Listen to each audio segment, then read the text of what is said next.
Simone Biles, but it's major news for the Games. The All-Star team just arriving in Japan last week. And another hurdle for Team USA, one of its biggest tennis stars is out too. Teen sensation Coco Gauff won't take part in the Games after testing positive for COVID. It's unclear if she had been vaccinated. In a tweet, Gauff saying she is disappointed and that representing her country in the Olympics had always been a dream. 2 South African athletes and 1 more athlete have tested positive in the athletes' village, while 6 athletes from Great Britain are self-isolated, confined to their rooms after coming into contact with someone who tested positive, although they still will be able to compete if their tests are negative. Meanwhile, competition continues. The U.S. men's basketball team cruising to a win over Spain in their final exhibition match, now headed to Tokyo. Our senior national correspondent Tom Yamas is also here. He was able to go out and take a look around after 2 weeks in quarantine. Despite the COVID state of emergency, Tokyo remains very busy. Almost everyone wearing a mask outside, and that's because the vaccine rollout has been very slow. Restaurants and bars asked not to serve alcohol at night, but not everyone's following those rules. Around the Games, the host country, which has seen a recent surge in cases, is taking no chances, banning fans and families from the Games, strict rules in Olympic Village, and even telling athletes they'll have to put the medals on themselves. So again, with this breaking news out of Tokyo, a member of the USA women's gymnastics team has tested positive for COVID, and another person connected to her is deemed a close contact and is now being isolated. So we did get one piece of information that does provide some clues as to who it may be. The age range of the person who tested positive is between 10 and 19 years old, according to the Japanese authorities.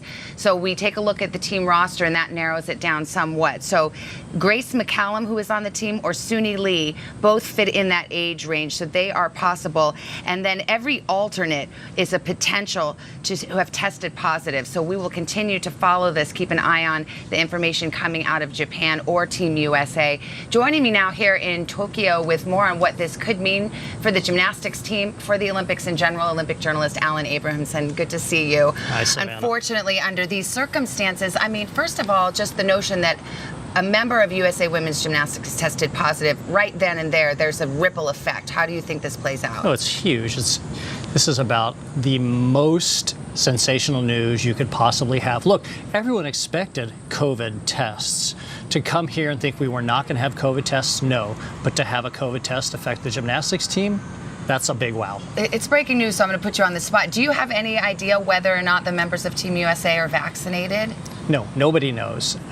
You'd like to think that people are vaccinated, but nobody knows. And a lot of athletes have chosen not to because they felt it might inhibit their performance. Some of them legitimately think it might impact their performance.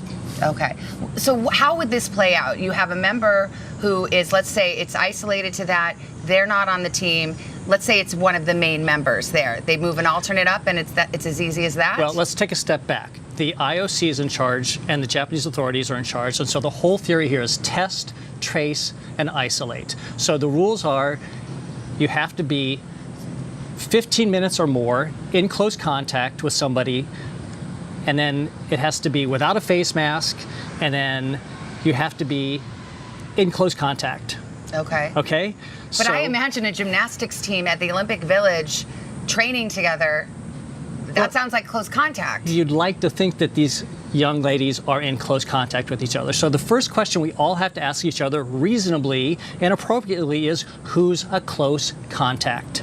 And then the question is, what is the ripple effect of being a close contact? So all of us here, you, me, all of us have this app on our phone. It's called Coco. And all of us are asked to say, who are our close contacts? Have you been in close contact with anybody? And the Japanese know this, and that's what they're going to be in the process of doing. Right now is checking who is a close contact. Well, it is interesting, and maybe perhaps a silver lining that so far only one other person connected to the team has been deemed. I know. Well, forgive me for looking for a silver lining at this moment. Alan Abrahamson, thank you for coming and joining us with this breaking news. But for Hoda, we'll send it back to you for the moment. Unfortunately, this, as Alan said, is just about the worst possible news we could get for Team USA. Joining us now is the inaugural Blue Origin crew, Jeff and Mark Bezos, Wally Funk, and Oliver Damon. Good morning, guys. Good morning. Good morning. All right, Jeff, it's the eve. Are you ready? Tell me how you're feeling on this day. Tomorrow we're going to space, and we're incredibly excited. I'm so excited. I can't wait to see what it's going to be like. People who say they go into space, that they come back changed. Astronauts always talk about that, whether it's the thin limb of the Earth's atmosphere and seeing how fragile the planet is, that it's just one planet. So I can't wait to see what it's going to do to me. I had a chance to interview Richard Branson, and he went up. He said he beat you by 9 days, but you are going higher. Now, he says there's no competition between the two of you. What say you? I agree. There's one person who was the first person in space. His name was Yuri Gagarin, and that happened a long time ago. I think I'm going to be number 570 or something. That's where we're going to be in this list. So this isn't a competition. This is about building a road to space so that future generations can do incredible things in space. We're excited to join the club. I'm excited for all you guys. Wally, I'm especially excited for you. I want to do a whole story on you. You are incredible. You're going to be the oldest person up in space, 82 years old, long overdue. You should have been there in the 60s, but because of your gender, that was not to be. So here we are. You're going to be up in space for 11 minutes. Describe how you see that in your mind's eye. I'm going to feel it. It's going to be absolutely not having to touch or grab something. I can just float to it and do my turns and do my rolls. And that's what I love to do, because I've done everything on an outside world, and I love it. And by the way, I love seeing you every day. I love seeing you, Hoda, too. can I just tell you that we have been, back when Wally was part of the Mercury 13, all the testing that she did, she outperformed all of the men. And we can confirm at 82 years old, she can still outperform all of the men. We've been doing training with Wally. She can outrun all of us. You should do a piece on her, because she's incredible. We're just trying to keep up. We're going to stay on that, Wally. We do promise. All right, Mark, I don't know how many noogies Jeff gave you as a kid, but at this moment in time, I'm sure he's more than made up for it. What was it like when he asked you to go aboard this voyage? It was just such a thrill. Jeff and I have had the opportunity to have a lot of adventures together throughout our lifetimes, and it's really an honor for me to be able to tag along on this one and be there representing our mom and dad, our sister Christina, and just celebrating and a lifelong dream. Well, we went from the oldest to Wally to the youngest, Oliver. Oliver, you're 18 years old. I can't believe you get to do this. So how have you prepared for this moment? Yeah, I can't believe it either. Yeah, we have great training here, and just simulating all the flights and expecting what to expect in space, because we have no idea, and it's pretty hard to imagine.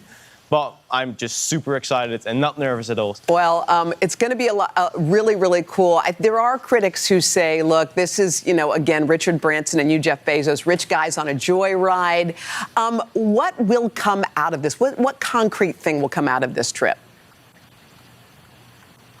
Well, in order for space travel to really build the infrastructure so that maybe Oliver, the young people today, the next generation, how are they going to use space? Today, getting into space is so expensive that you can't do very many interesting things in space. It's just a small number of things you can do. They will invent new things to do. It's the job of this generation to build that infrastructure. And of course, people said, look, we have so many problems here on Earth, and they're right. And we need to do both. And we've always done both. We need to focus on the here and now, and we need to look to the future. So we're building a road to space so that Oliver's generation can blow us away with amazing things and make life better here on Earth. Okay, somebody's got to take a selfie up there, and I nominate Oliver. Okay, I think he'll probably get the best one. No brainer, you're right. All right, guys, have fun up in space. It's 11 minutes. We can't wait to hear all about it when you come back. Jeff and Mark Bezos, Wally Funk, Oliver Damon, thanks. Good luck, guys. Thanks, Hoda. Thank you. Thanks, Hoda. Take care. Oh, how fun. Great. And how about that Wally Funk? I love all the guys, but there's something about her. She is super special. She stood on the ground for 20, 30, 40 years and watched men go up in space when it should have been her. And now it's her turn. Now it is Wally's turn. Good for her. She has earned that trip for sure. Stick around because there's much more coming up on Today in 30.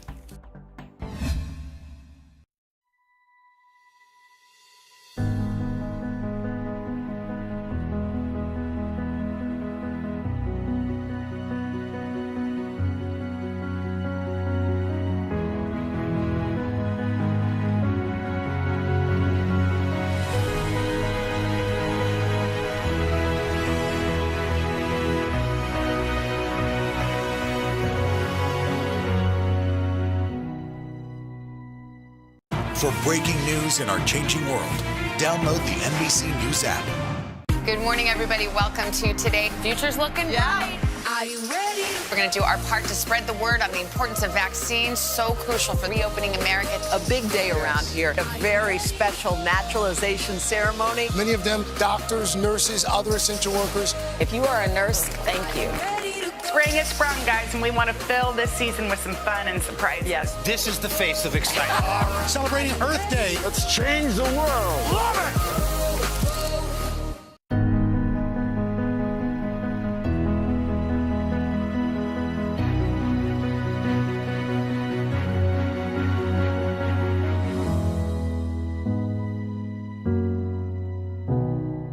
The Meet the Press Chuck Toddcast, free wherever you get your podcasts. For breaking news in our changing world, download the NBC News app. This morning, we're taking you inside one of Paris's most famous landmarks. Now, take a look. It's right behind me. And actually, from the outside, it is hard to imagine the damage within. Of course, you see the scaffolding, you see that crane right there. That is just a hint of what it looks like inside. Now, we got rare access. We got a tour by the chief architect, by the French general who's overseeing the whole project, who brought us inside the restoration effort and the race to save Notre Dame. And they say that it will be ready, that they will open up those doors in some capacity by 2024, just in time for the Paris Olympics. Carson is in the house. By the way, it has been more than 2 years since a fire tore through the Notre Dame Cathedral in Paris. The solemn sanctuary that stood for centuries was destroyed in just a matter of hours. And now, though, hope is rising from the rubble. NBC's Molly Hunter received an exclusive tour inside the cathedral. Hey, Molly, good morning. Hey guys, good morning from Paris. Now, when you look at that facade, it's hard to tell exactly how damaged that cathedral is inside. Then you see the scaffolding, the crane. It is a totally different story inside. And we got a rare tour of the ongoing restoration efforts. And they say it's all going according to plan. Take a look. Returning Notre Dame to the faithful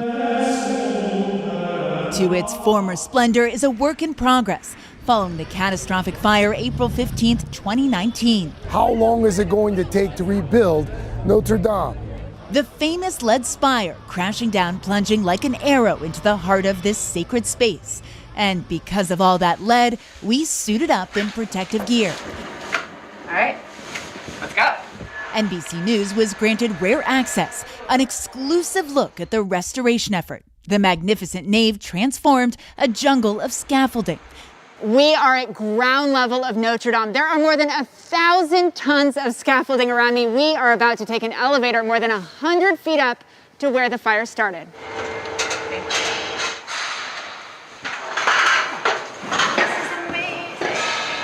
And here at the top of the damaged vault. This is the nave of the cathedral, and you can see the stained glass windows right here. And take a look, we can see some of the charred remains. The wood supports are temporary braces for the crumbling flying buttresses more than 800 years old. Chief architect Philippe Villeneuve explains each one is tailored individually using modern technology but medieval know-how.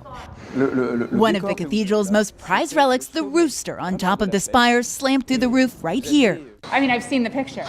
He says he had something symbolic, charged with emotion, because Notre Dame is a mystical place. But the obvious damage is here, and it's so much worse than it looks from the outside. We are so high up. Hope you're not afraid of heights, but this is where the ceiling was. This is this gaping hole where the spire collapsed in, and this right here is the focus of the reconstruction. Despite the modern designs that have cropped up, the new spire will be true to its Gothic history. General Jean-Louis Georgelin heads up the ambitious project, pointing out the lead still streaked outside, gargoyles looking on. You'll think you'll be able to open your doors in 2024 in some way. His singular priority, he says, is to open the cathedral in some capacity in 3 years. And thank you very much to the United States of America, and God bless America. It has been a long year. Yeah, where it's been anything but normal. Well, now there's hope. The COVID vaccines. I know. It's been a little confusing. Like really confusing. So it's more important than ever to make a plan. Visit planyourvaccine.com to find out where and when to get your vaccine. What are you waiting for? Roll up your sleeves and plan your vaccine. Plan your vaccine. Plan your vaccine. Sometimes the news can be difficult and overwhelming for kids to understand. Will coronavirus come back next year? So to help make sense of it all, we've created a newscast just for them. Man, you know a lot. We hope your family will watch Nightly News Kids Edition. Good morning. Welcome to Today. Future's looking bright. We are going to be cheering you on all the way. Hoda is going to renew their vows right here. Cheers to you. New meaning to the expression rise and shine. It has been a long year. Yeah, where it's been anything but normal. Well, now there's hope. The COVID vaccines. I know. It's been a little confusing. Like really confusing. So it's more important than ever to make a plan. Visit planyourvaccine.com to find out where and when to get your vaccine. What are you waiting for? Roll up your sleeves and plan your vaccine. Plan your vaccine. Plan your vaccine. Good morning, everybody. Welcome to Today. Future's looking bright. Are you ready? We're going to do our part to spread the word on the importance of vaccines, so crucial for reopening America. A big day around here, a very special naturalization ceremony. Many of them doctors, nurses, other essential workers. If you are a nurse, thank you. Spring has sprung, guys, and we want to fill this season with some fun and surprises. Yes. This is the face of excitement. Celebrating Earth Day. Let's change the world. Love it! Hey everyone, Anthony Contrino here, host of today's original series, Saucy. And in today's season finale, it is all about coffee. So I am continuing that theme on Make Ahead Monday by making a big vat of cold brew that'll get me through the week. Once that's done, I'm gonna take that cold brew and turn it into these delicious, decadent mocha truffles. So grab a glass of coffee and tune in. We're sipping away over here. It is Make Ahead Monday, and we are brewing up some goodness. Most of us start our mornings with a cup of Joe. Or six. Anthony Contrino, chef and host of Saucy on Today All Day, is here with some exciting ways to level up your cup. Anthony, good morning. We wish you were here. I know. Hey, guys, I miss you guys so much. How's everything? We're doing good. And these drinks, the truffles, I mean, everything you got going on. I didn't realize, I know so much of your show focuses on Italian cooking, but coffee is huge in Italian cooking, huh? Coffee is huge in Italian culture in general, and I love cooking with coffee. So this week's episode is all about espresso, but I'm going to show you guys how to make some cold brew. Yeah, because I mean, you got so many folks that spend so much money during the summer, especially on these cold brew coffees. I didn't realize that you could make it so easily at home. Where do we start? So easy. 2 ingredients. People, like you said, spend $5 a clip for these things, and this batch will last you all week. So I have just some coffee, 8 ounces. That's ground for cold brew. The grind is really important, whether you're making espresso, Turkish coffee, cold brew, percolator. So buy whole bean and have your barista grind it specifically for cold brew. So I'm adding 2 cups of water. Just give it a stir to get the grinds nice and saturated. And then another 4 cups of water, and that's it. So that's it. Let me believe I poured that all in.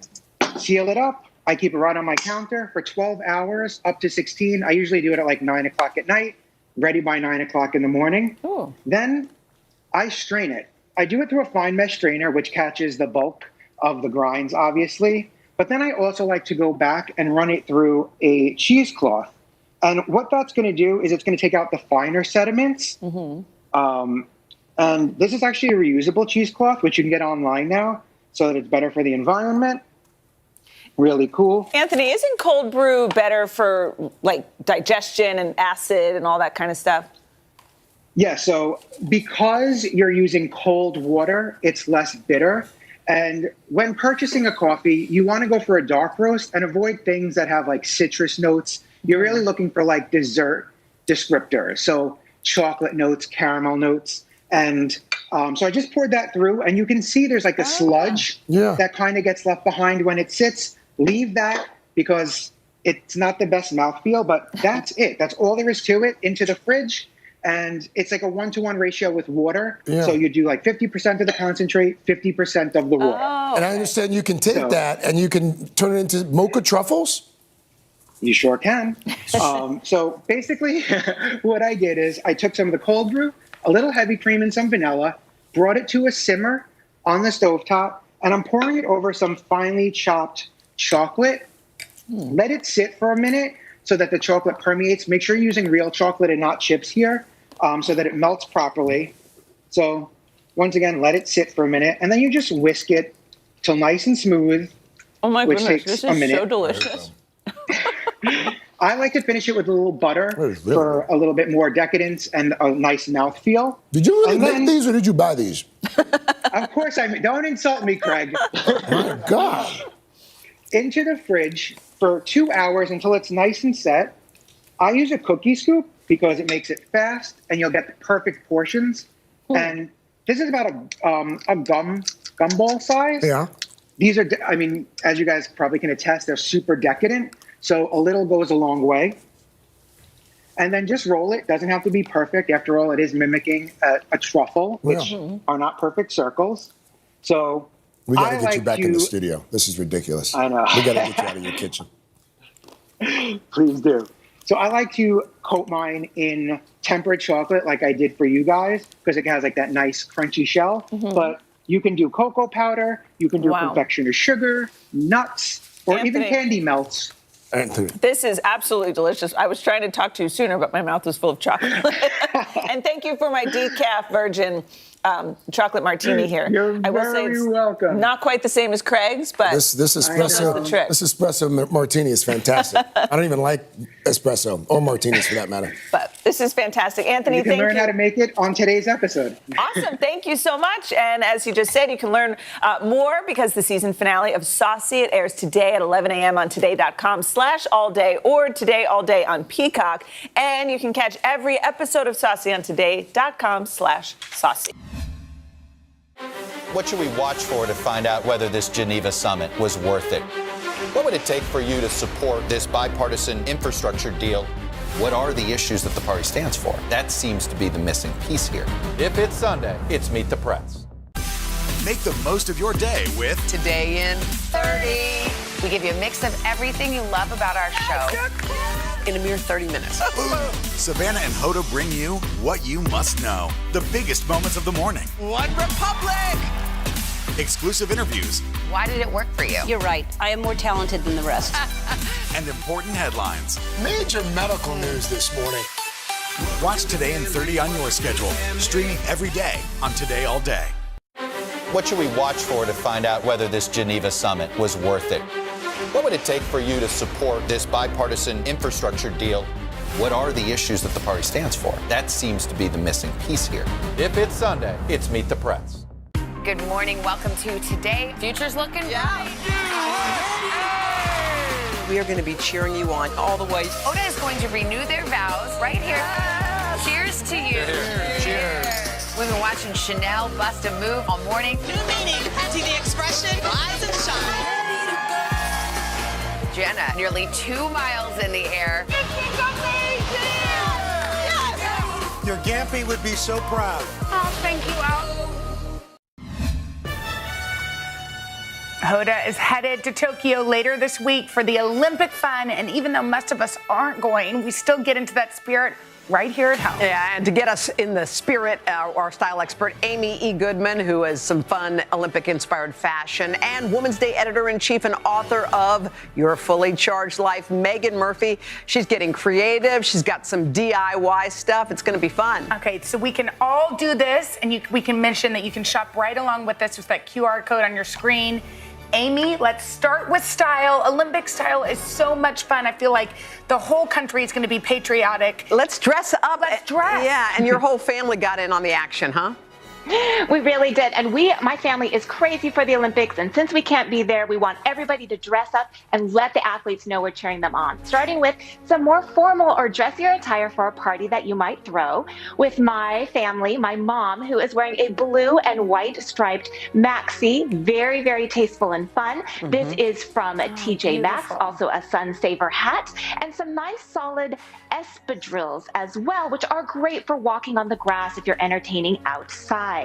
And then for my daughter, she's wearing red, white, and blue. She's got the solids going, but with some great details. So her red top with a little tie, it also has eyelet on it, some fun punchy earrings, and her shorts. The top and the shorts are only $10 each. And then wrapping it up with some leather sneakers. Now, if you want a faux leather sneaker, you can pop to today.com and we have that option for you there. And then for me, I'm wearing blue and white in a Santorini dress, really flowy from a maxi dress. And this is from Pink Lily, really nice and breezy. I love the feeling of this. So we had a lot of blue and white and stripes in this group, some strappy sandals to round it out, and then of course some fringe earrings, which are done in recycled leather. And you can find this at the Salvage Heart on Etsy.com. Amy, your family, by the way, your daughter your mom's gorgeous and your daughter is so cool. Yes. I want to be her friend. Oh, she's growing up. Yeah. This is a really beautiful dress-up look. Now let's go to some fancier athleisure, okay? So this is worn by Emily Goldberg, one of our favorite, and her entire family. Let's take a look. Yeah, this is really comfy, cool athleisure, so you can feel you're just as cool as the athlete. So she is wearing a bomber, a flag tank, ceremony closing jeans, all of this from Ralph Lauren. And her sneaks are so hot. They're the Nike Air Zoom Pegasus 38 Fly E's from Nike, which are going to be available in early August. And her husband Josh here with his USA NBC store Team USA red jersey. He's got of course the joggers from Ralph Lauren, and again Nike SB Paradunk Low. $100 for those amazing sneaks available at the end of the month. Don't forget you can get your Team Olympics hat available in a couple different colors for only $32 at the NBC store. And now that I've done my heat, I'm going to pass on the torch to Megan Murphy. Wait, 1 second. We need the kids. We're Noah and Maya. Wait, before you pass the torch, 1 second. Sorry. We forgot Noah and Maya. We got to see them. Yes. There they are. Look how cute this is. Our cuties, they are like our Olympic swimmers, right? So we got Noah, he's wearing Hurley with a touch of flag, Americana flag swim shorts, and these adorable shoesies from Old Navy. What a sweetheart. And Maya, cute. She is our star in her swimsuit from Old Navy, and her accessories from Cat and Jack from Target. Those bows, you get $6 for only 3 little bows. So cute. All right, pass that flag to Megan in Jersey. Here we go, Megan, go for the gold. Yes. Oh, please come back with us tomorrow because we have superstar John Mayer. He's going to be performing some songs off of his new album. Have a great Monday. We'll see you back here bright and early tomorrow, right here on Today.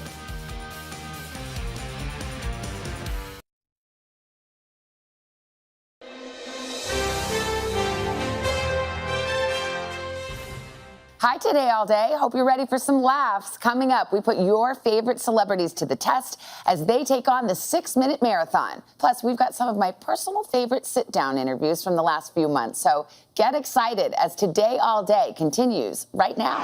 What is something you have read about yourself that is totally untrue?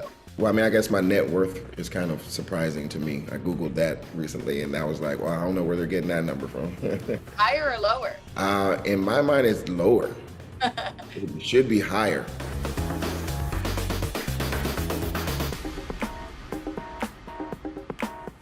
Welcome to the 6-minute marathon.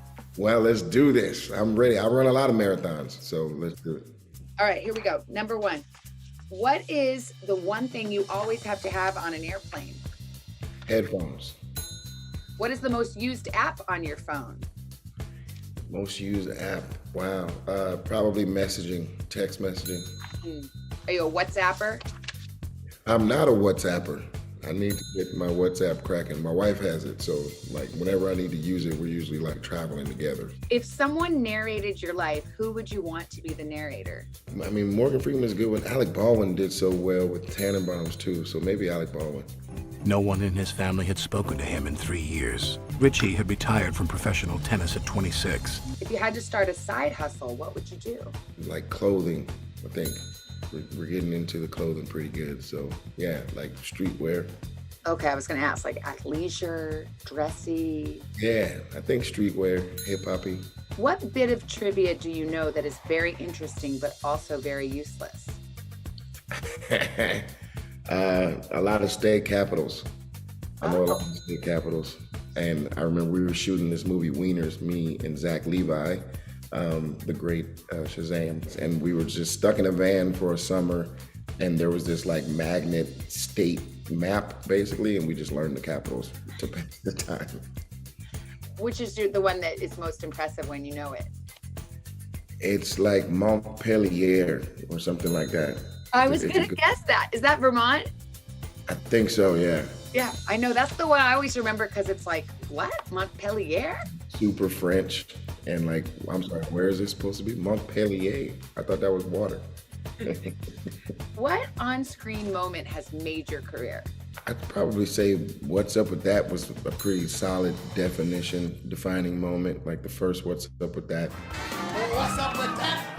What's up with that? You know, because that was like, you know, a real stamp on my creativity and, you know, the creativity of the writers coming together to, you know, fit into a show that was 40 years old. It just has such a lineage. So to come up with an idea that fits there just made me feel really good. Would you say you were more of an extrovert or an introvert? I'm very introverted. I'm a mellow, kind of quiet kind of guy. And then when I get on stage, I get to perform. And being an actor allows me to be an extrovert because I'm not myself, basically.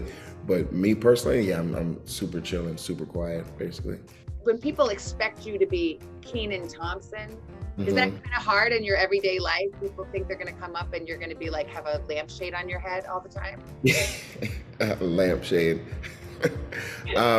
It used to be like I had to learn how to just go with the fact that this is a once in a lifetime moment maybe for a lot of people, you know, and just give them what they look for. And it's always a much better experience to just embrace the love that people are trying to give me. It's not like people are trying to like come tell me off because like I'm playing a villain or anything like that. It's always all love. And I just learned to just allow my public persona to be a part of my life when I go out in public. You know, it's just a give and take that once I came to terms with, life was much smoother. Oh, that's smart. Yeah, you just look at it as sort of an extension of your public life or what you might do on the show. Or just how I would feel, you know, like I get very excited when I see famous people too, you know, and I want to run up to them and tell them like, yo, I grew up on, you know, and they're like watching you and you're like, you're wonderful. And I never take into account sometimes that they could be having a bad day or they're tired, they don't want to speak to anybody. But, you know, for me, it's like I'll never probably see this person again sometimes. That's what you're thinking. And then I got, you know, the understanding of that mentality. And I was just like, yeah, just take the picture and be nice. Kiss the babies. Give them a little moment. What is something you have read about yourself that is totally untrue? Totally untrue. I mean, I guess I've been misquoted, you know, or quoted to a point where they didn't get exactly what I was trying to say. But, you know, that's only happened a couple of times. I haven't read any, well, I mean, I guess my net worth is kind of surprising to me. I Googled that recently and I was like, well, I don't know where they're getting that number from. Higher or lower? In my mind, it's lower. It should be higher, but the reality, I think, is lower. Yeah. What is the most embarrassing story from your childhood? Probably that gymnastics photo my mom put on Willie Geist interview the other day. It was like me in like a sparkly tank top jumpsuit, purple sparkly tank top jumpsuit with my little maybe 6-year-old muscles showing. Your mom, she just sold you out and like. Yeah, she loves that photo. It was like a gymnastics thing or something that I was in when I was little, and you know, it was like a recital, and she loves that photo. I remember she was taking pictures of me all day that day. She just thought I was so cute. And is this the first time the photo's really been like out in the public? This is the second time, and like the first time people gave me a hard time, and I think, you know, this time they might go a little easier just because, you know, I'm older now, I have kids and stuff, so it's cute to look back at 6-year-old me. Name one bad habit that you have.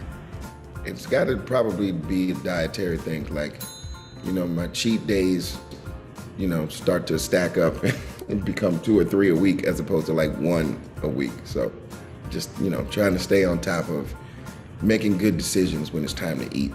Kenan, congrats on the new show, Kenan, on NBC. Anna, thank you very much. I'm over the moon excited. It's on Tuesdays, or as you and I say, Tuesday. Tuesday, you already know. We're gonna get it started. We're gonna get a beautiful thing. Hashtag Tuesday, it's happening.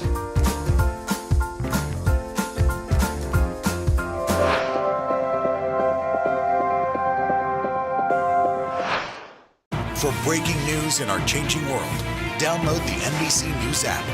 The Meet the Press Chuck Toddcast, free wherever you get your podcasts. Hi, everybody. Good morning. Welcome to Today. Future's looking bright. Are you ready? Half of all U.S. adults now fully vaccinated. A huge lift is underway for one of the most celebrated cities in this country, Cleveland, Ohio. This is the greatest location in the nation. We're having a baby. Wow. The big reveal is under the lid. Hey now. Things are looking brighter, so we want to help you find the fun in 21. Music is back. Y'all were exactly what we needed. Hi, everybody. Good morning. Welcome to Today. Future's looking bright. Half of all U.S. adults now fully vaccinated. Al is in Cleveland for our Reopening America series. This is the greatest location in the nation. Music is back. Y'all were exactly what we needed. This is about 50 votes. If you can't get bipartisanship here, where are you going to get it?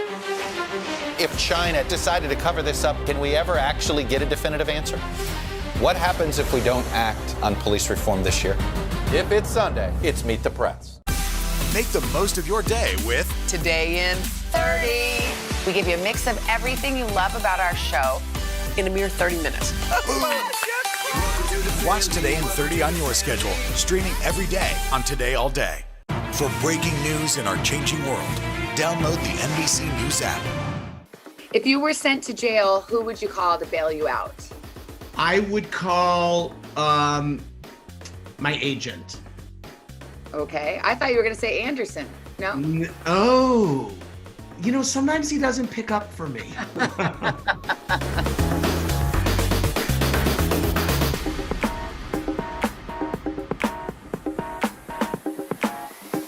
Andy Cohen, welcome to the 6-Minute Marathon. This is the best marathon you'll ever run. Yeah, also the only marathon. Yeah. Are you ready? I'm ready. Set the clock. Okay. What is something you've always wanted to do but haven't checked off the bucket list yet? Skydive. Really? Yeah, it's something I've always wanted to do. What's your biggest pet peeve? My biggest pet peeve is bad breath. Yeah, the real bad, like the halitosis, the one that comes from deep within. Yeah. I know that one. If you could only watch one movie for the rest of your life, what would it be? Ooh, Empire Strikes Back? I'm with you on that. That's funny. You're a Star Wars geek? Yeah. Yeah, me too. What is the biggest misconception people have about you? That I'm dumb. People don't think that, do they? I think people might think I'm dumb. Maybe shallow. I'm deep but shallow. I get it. Yeah. I can relate. What do you think But thank you for throwing that in. It was like, why aren't you commenting on how I just insulted you? Yeah, I know. It took me a minute for that to sink in. I know. You know I'm just teasing. It's but all I was good. like, wow, he's so zen now. He didn't even like whip me for that. I am deep and shallow. I've monetized that moniker, so it's okay. I like it. Okay. What's your favorite emoji? It is, I'm going to show it to you. Hold on. I send it constantly. It's this. Oh. Yeah. You don't feel so good face. Yeah. If you were sent to jail, who would you call to bail you out? I would call My agent. Okay. I thought you were going to say Anderson. No? Oh. You know, sometimes he doesn't pick up for me.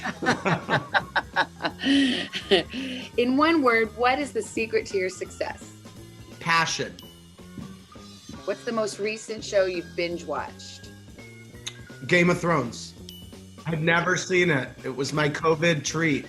And did it meet the hype?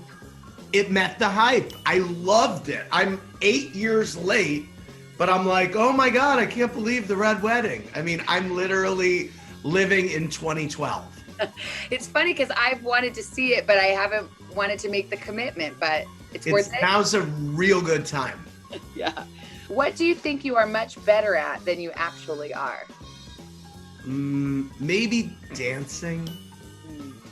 Who would be your dream guest on Watch What Happens Live that has never been on before? Michelle Obama.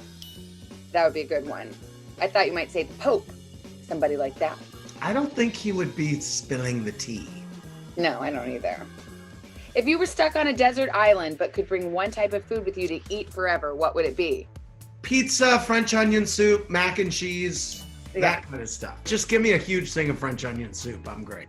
What's the last picture you took with your phone? Well, my son holding up the bottle all by himself. Oh, that's a cute one. Now that you're a parent, it's like, I bet your phone is nothing but bad. I have so many pictures of him. It's like, I'm even starting to get bored. Well, no, he's so cute though. I know. Is he talking at all? No, just sounds. Does he say dad? He says dad. Well, it could be directed at you. I kind of think it is. Do you sing in the shower? I sing everywhere. What's your favorite song right now? You know what? I'm super into the new Taylor Swift album, like next level. Cannot even believe how good it is. You know what? That's so funny. Wait a minute, because Hoda is obsessed and listening to it. Just hold on. Let me see if I can get her in here. Hold on. Hoda! How good is that Taylor Swift album? Is that the next out of my mind? Repeat. It's on freaking She was playing for me all morning. What do you love? Give me your top two. I love Mirrorball. I love Last Great American Dynasty. What about that Invisible String? Invisible Strings. Yes. Wait, what about you like number one, the first one? I love number one. It's so good. I am like, not that I ever didn't think Taylor Swift was talented. I always knew she was, but I was just playing something to SG. Yes. I was like, I gotta get Hoda. She's flipping out. I gotta go get my mask. Bye. The last two people at the Today Show, Hoda and Savannah. Ooh, this is a good one. Would you rather give up alcohol for a year or give up your phone for a month? Wow. That's a real tough would you rather. I'd rather give up my phone for a month. I think that would be much healthier. I mean, I don't have an alcohol problem. That's another misconception about me. No, I know. I'm with you. I give up the phone. Yeah. The phone isn't always that fun. And to have a cocktail is occasionally and socially responsibly. What did you think was going to be amazing but turned out to be horrible? The final season of Game of Thrones. Oh, okay. Describe a perfect day. Oh, wow. Just waking up with my son, feeding him, chilling out, music, the beach, cuddles at bedtime, and hanging out on my deck with a couple friends watching the sunset. You're kind of having perfect days a lot lately, right? I am actually, weirdly. Yeah, everything's okay right now, weirdly. I mean, that's so nice. As the world is in turmoil. What question do you wish people would stop asking you? Who's your favorite housewife? Exactly. What is the best compliment you have ever received? You're a good dad. You are. Thank you. And a good friend. Thank you for doing this. My pleasure. I love you. Love you. I hope I see you in person sometime. Me too. And when I do, I'm going to give you a big old squeeze. Oh. Yeah. I'll squeeze you back, but respectfully. Respectfully, exactly. From a distance.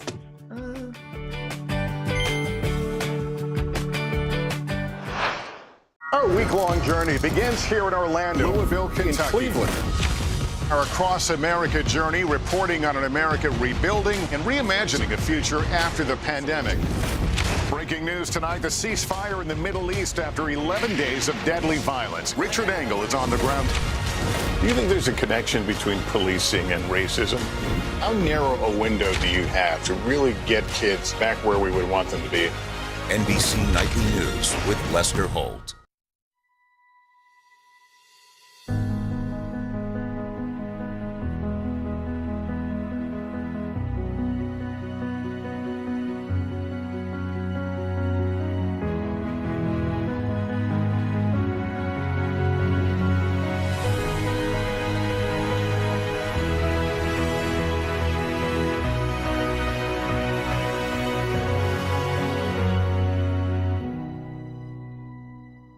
I'm rolling up my sleeves for science, so I'll survive if I can track this virus. For family dinners, family vacations, family anything. For traveling somewhere beyond my living room. And for the Rebels, there is no greater feeling than being in the stadium and cheering on Ole Miss. And now it's your turn. Roll up your sleeves, America. Plan your vaccine, because every shot counts. Visit planyourvaccine.com and make your plan.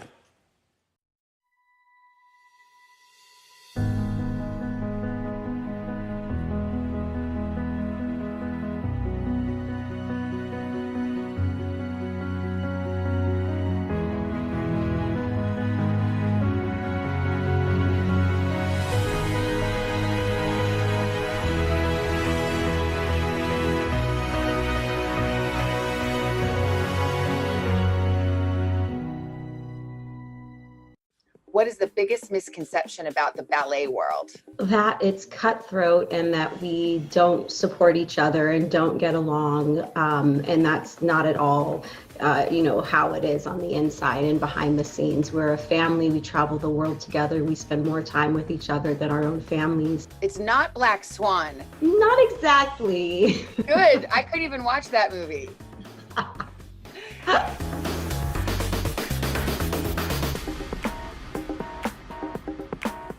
Misty Copeland, welcome to the 6 Minute Marathon. Thank you for having me. Let's start the clock. Here we go. What is your life motto? Not to let other people's words define me. How do you find balance in your life? I use the structure and discipline and all that I've learned through ballet, I think, to really apply that to all that I do in my life. So I'd say ballet keeps me centered and grounded and balanced. It literally keeps you balanced. It does. What is something you would like to learn?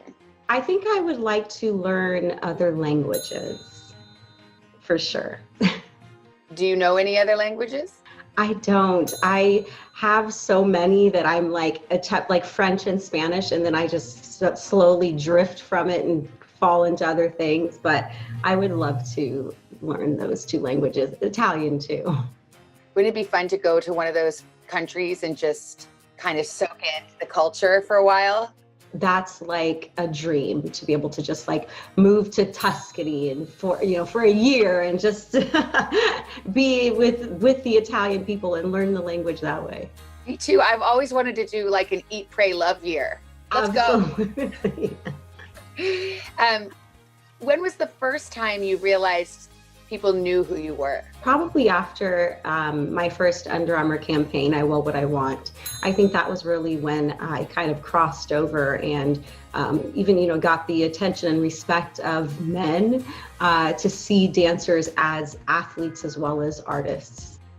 What's the best interaction on the street or, with a fan that you've ever had? I think when I see like young girls that are just overwhelmed because of what I represent and they just get really emotional, and most of my fans want to like touch me and hug me, which I think is such a beautiful thing because I want them to see me as themselves and as human, and so I love that connection that I have with them. What is your favorite book? I would say The Power of Now. I think it's Eckhart Tolle. Yeah, I think it's something that I continue to go back to in different times and phases in my life and learn something new from it every time. What is the biggest misconception about the ballet world?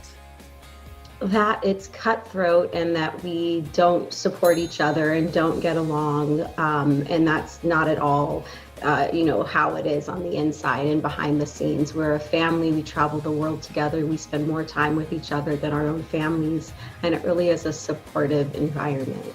It's not Black Swan.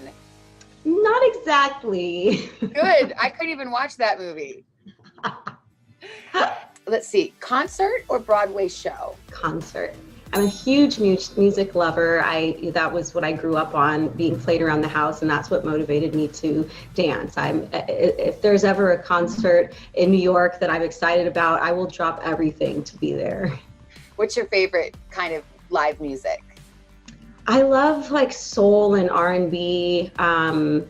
But I do need more Mariah Carey live music in my life. I've only ever been to one concert. She was my first concert at, I think, 16 years old. All right, there's no transition to this one. What is a weird food you like that most people don't? A weird food. I love beets.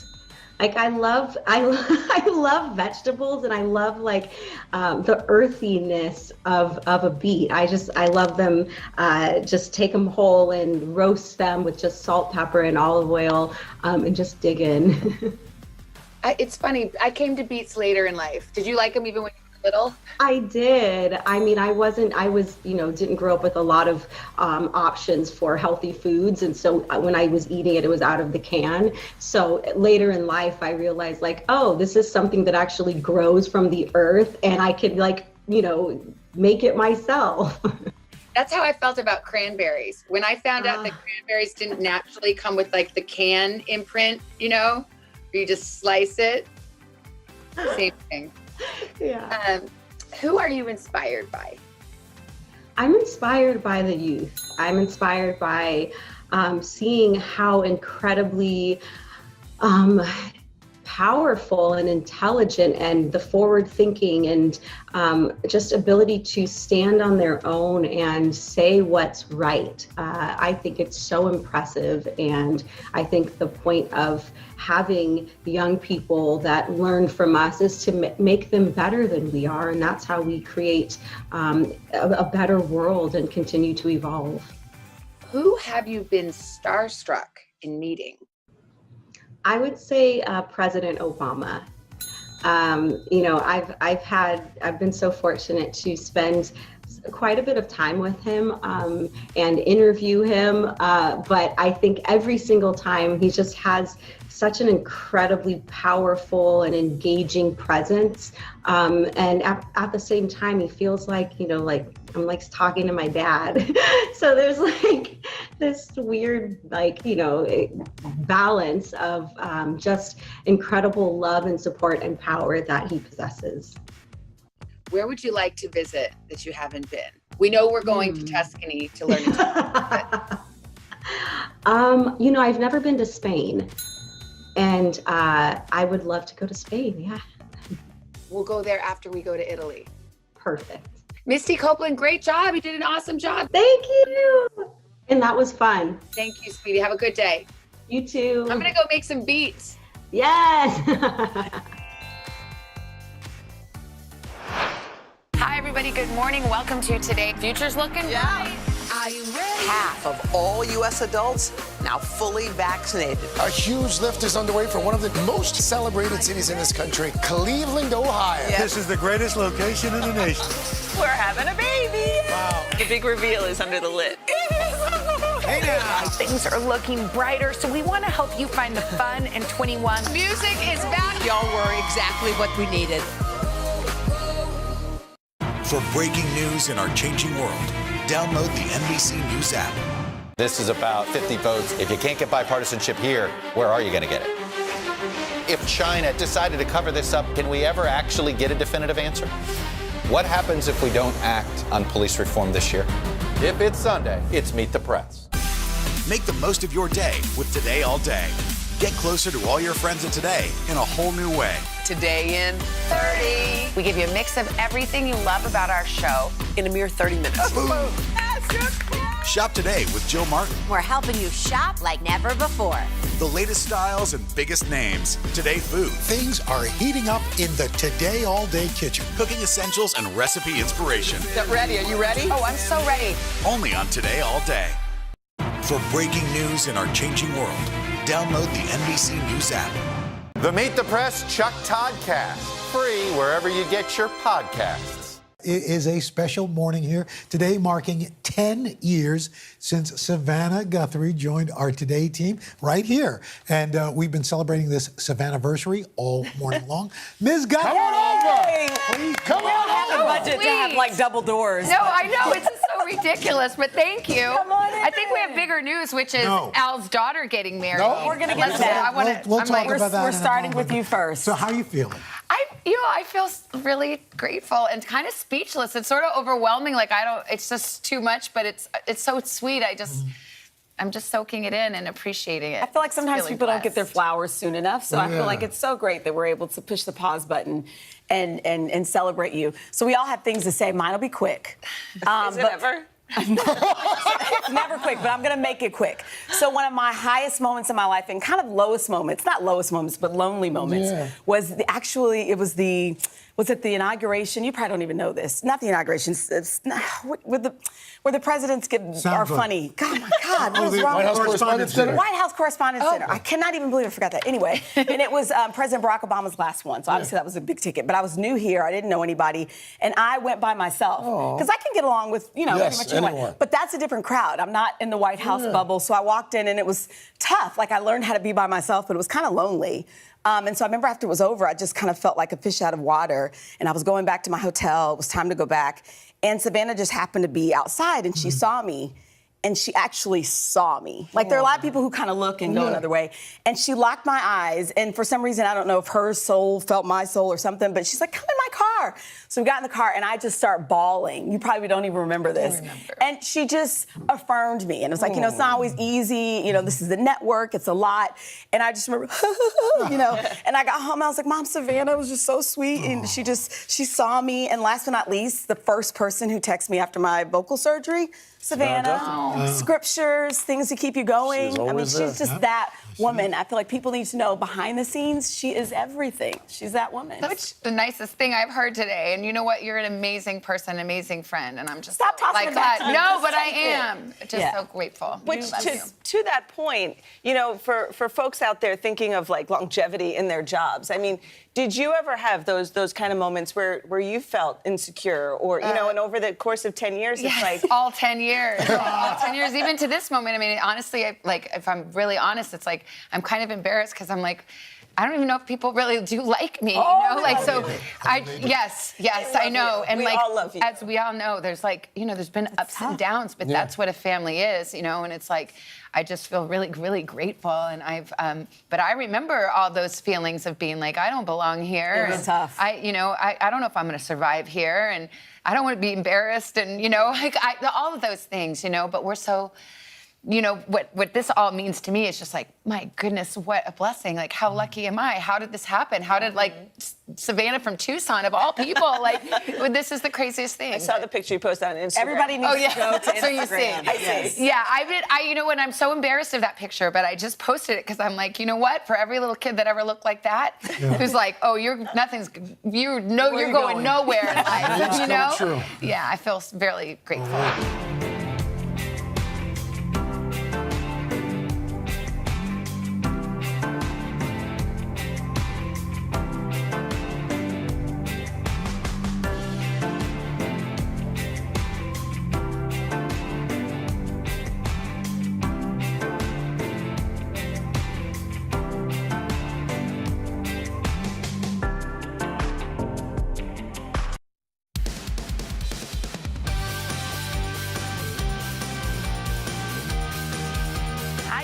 We've got a great show for you on this Monday morning, including an all-day exclusive chat you can only see here. But let's kick it off with Pop Star. Carson has a first look at the cover of the Sports Illustrated swimsuit issue. Plus, an inside look at how Gwen Stefani and Blake Shelton celebrated their 2-week wedding anniversary. Check it out. We're kicking off Pop Start with a big reveal announcing not one, not two, but 3 cover stars on this year's Sports Illustrated swimsuit edition. Are you all ready? Ready. Here they come.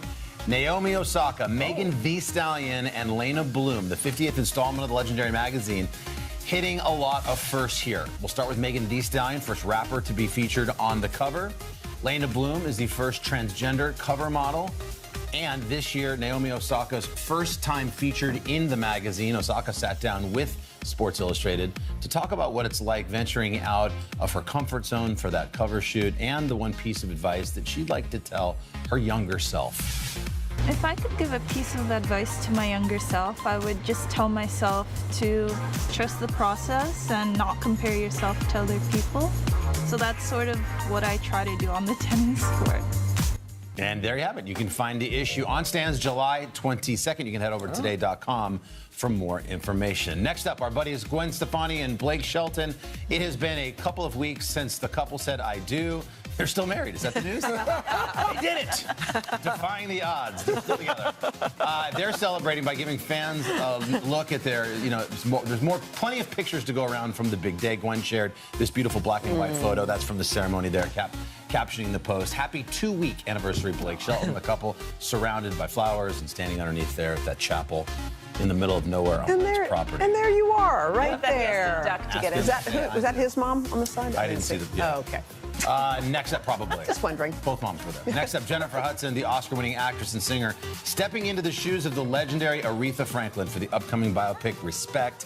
And in anticipation of the big performance, the film is treating fans to the first song of the soundtrack, You Make Me Feel Like a Natural Woman, which, of course, was famously co-written by Carole King. It landed on Aretha's 1968 album, Lady Soul.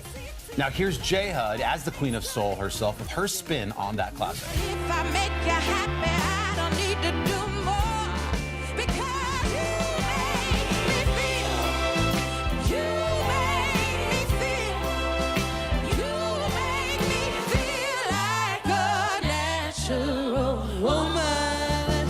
One of my favorite things about having Jennifer Hudson as a coach on The Voice, when a singer would get up there and just kill it, like crush it, like that, she would take off her shoe and she would throw her shoe. What? Why? Yeah, it's like a it's a term of endearment. Oh wow. Yeah, it's like a Southern thing, and so I want to take my shoe off now and throw it at the monitor. Austin Powers. Hearing Jay. Who throws his shoe? She throws her shoe. That's how excited she gets. She's like, oh, and she looks mad. She's like, oh no, you know you're right on. right now.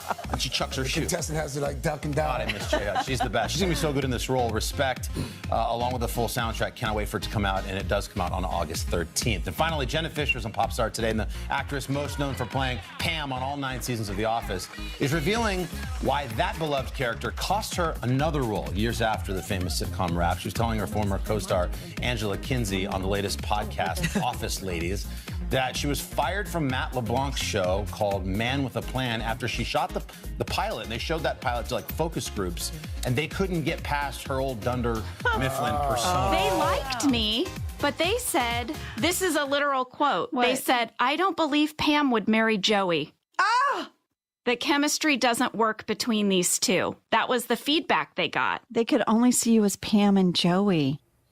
There you have it, the everlasting fame of being in 2 of the most beloved shows in TV history. Turns out to be both a blessing and a curse. Typecast. Yeah. Typecast. All right, Carson. Thank you. Up next on Today Talks, Dylan and Craig catch up with the 8-time Grammy-winning artist, Ziggy Marley. Stay with us. It has been a long year. Yeah, where it's been anything but normal. Well, now there's hope. The COVID vaccines. I know. It's been a little confusing.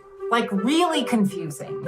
So it's more important than ever to make a plan. Visit planyourvaccine.com to find out where and when to get your vaccine. What are you waiting for? Roll up your sleeves and plan your vaccine. Plan your vaccine. Plan your vaccine.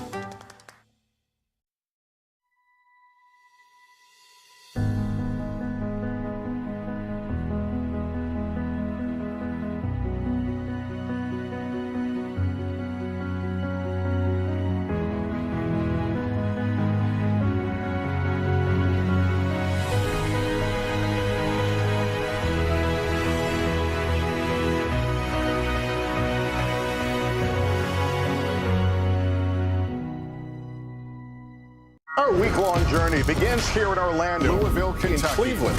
Our Across America journey reporting on an America rebuilding and reimagining a future after the pandemic. Good evening tonight from Geneva, just hours away from his historic summit. Over 16,000 unaccompanied children tonight in custody. What's victory look like in this, or what does improvement look like?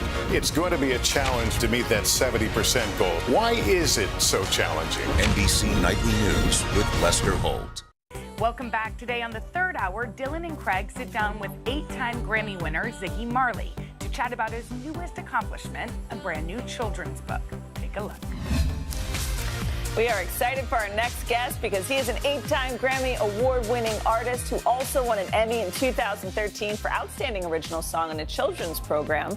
Ziggy Marley is part of the music dynasty started by his father, Bob Marley, one of the pioneers of reggae music. And if that's not enough, Ziggy, also an accomplished children's author, and he's here today to tell us about his latest book. Ziggy Marley, good morning, sir. Good morning.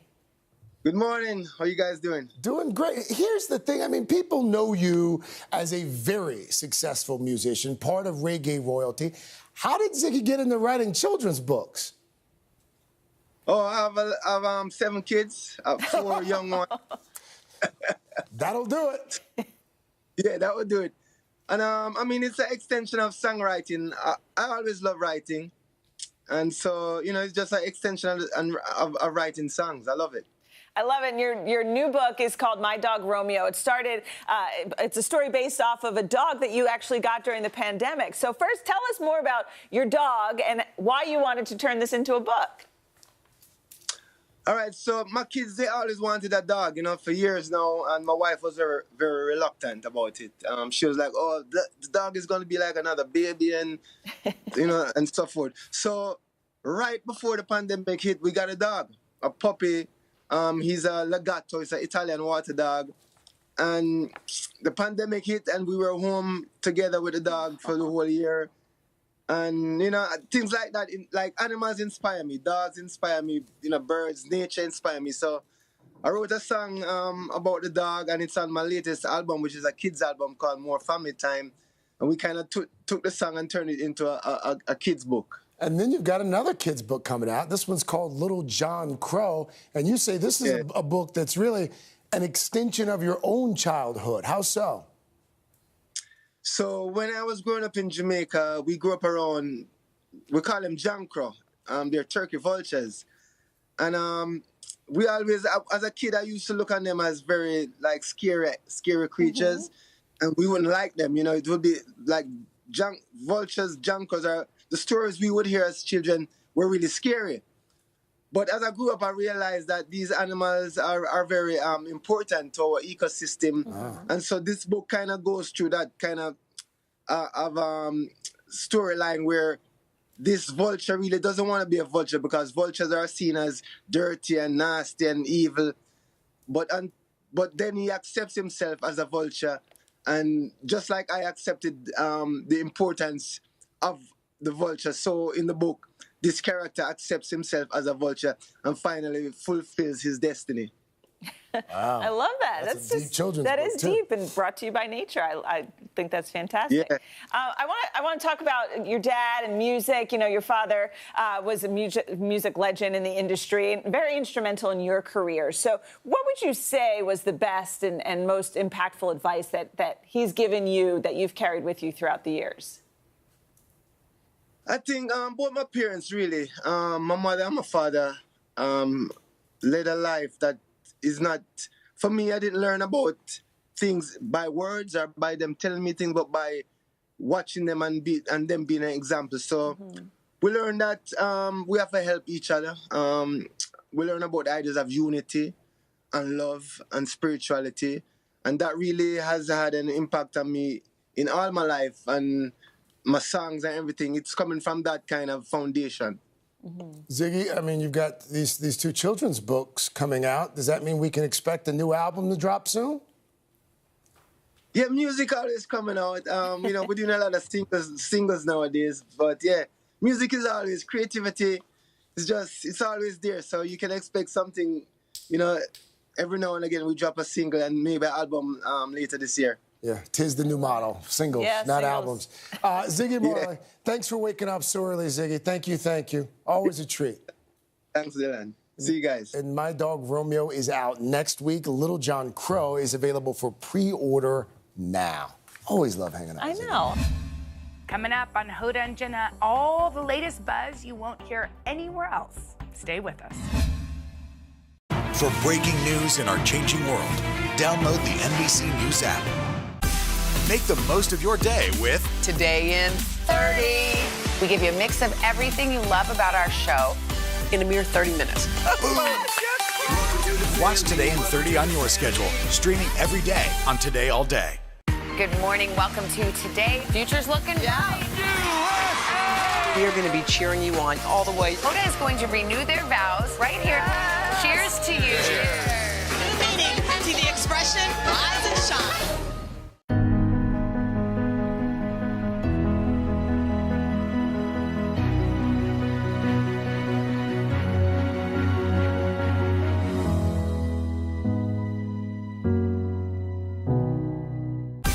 Make the most of your day with Today in 30. We give you a mix of everything you love about our show in a mere 30 minutes. Watch Today in 30 on your schedule, streaming every day on Today All Day. Good morning, everybody. Welcome to Today. Future's looking bright. Are you ready? We're going to do our part to spread the word on the importance of vaccines, so crucial for reopening America. A big day around here. A very special naturalization ceremony. Many of them doctors, nurses, other essential workers. If you are a nurse, thank you. Spring has sprung, guys, and we want to fill this season with some fun and surprises. Yes. This is the face of excitement. Celebrating Earth Day. Let's change the world. Sometimes the news can be difficult and overwhelming for kids to understand. Will coronavirus come back next year? So to help make sense of it all, we've created a newscast just for them. Man, you know a lot. We hope your family will watch Nightly News Kids Edition. For breaking news in our changing world, download the NBC News app. The Meet the Press Chuck Toddcast, free wherever you get your podcasts. Welcome back today on Hoda and Jenna. We've got all the latest from Tokyo as our countdown to the Olympics begins. Check it out. So it was so weird to wake up this morning because the Olympics, the drum is beating. We're excited. I'm leaving on Saturday to go. Savannah's already there. We have a whole crew going. And we just learned that a member of the USA Gymnastics team tested positive for COVID. So, of course, that spun everybody into a frenzy. And they confirmed it was not Simone Biles. Yeah, I love how that's the first confirmation. Don't worry. And the Japanese officials mentioned that it was someone who's between the ages of 15 and 19. Yeah. 19 was the outside, Yes. so that narrowed it down. But it is an alternate. And they also said that there was also a close contact, which means another alternate. So two alternates are kind of out of commission on USA Gymnastics. Yeah, I mean, over the weekend, too, we found out that tennis star Coco Gauff, who people love, revealed that she also tested positive for COVID-19 and she will not be attending. Yeah, I mean, I think this is one of those things that you just don't know, how it's going down. Nobody knows who was vaccinated and who wasn't. And a lot of athletes, I'm sure, those who chose not to probably think to themselves, well, I want to be in perfect condition for my one moment that I've trained for years and years. And I was wondering about the gymnastics because, you wonder about close contact. Yes. But I couldn't help but think that they probably keep the alternates separate from the gymnastics team for the very reason they were brought there in case someone needs to be replaced. So maybe it will stay contained, hopefully, to just those two. Are you looking forward to it? Are you getting excited? I am excited. I mean, I'm excited because there's something about an Olympic game that isn't under normal circumstances that makes it kind of extra exciting to me in a way, because there are Olympics that we've gone every 4. They're great and beautiful, and you know exactly what's going to happen, and it's great. But when you do something that has a different feel to it, it makes it kind of its own. We will never forget these Olympic Games. Yes. Whatever goes down. I'm not sure what will go down, but whatever goes down. But all I know is people are going to win gold, silver, and bronze medals. And they're going to do it whether the stadium's full or the stadium's empty. People are going to have life-changing moments, whether or not you're going to see them with a mask on or not. It doesn't. And the world is coming together. I mean, and we'll get to see it from the comfort of our couches. I mean, the world coming together. I think even that opening ceremonies will be super I think it's going to be special. amazing. Savannah's there now prepping for it. She's doing it with Mike Tirico. That's going to be amazing. And I think, look, it's easy to say, well, oh, look what happened here, and oh, look what happened here. But the bottom line is these kids and they are kids, most of them, have trained for this moment. Like, they can't hear us in the stadium, but they're going to hear us anyway. And I feel like they're going to hear you. Well, are you going to be outside the stadium with like a bullhorn? How are you planning to cheer? If they let one person into that gymnastics arena, It it's better going to be you. me. It's going to be It me. better be. Okay, Yeah. so as we count down to the opening ceremony of the Olympic Games this Friday, we're kicking off a new series.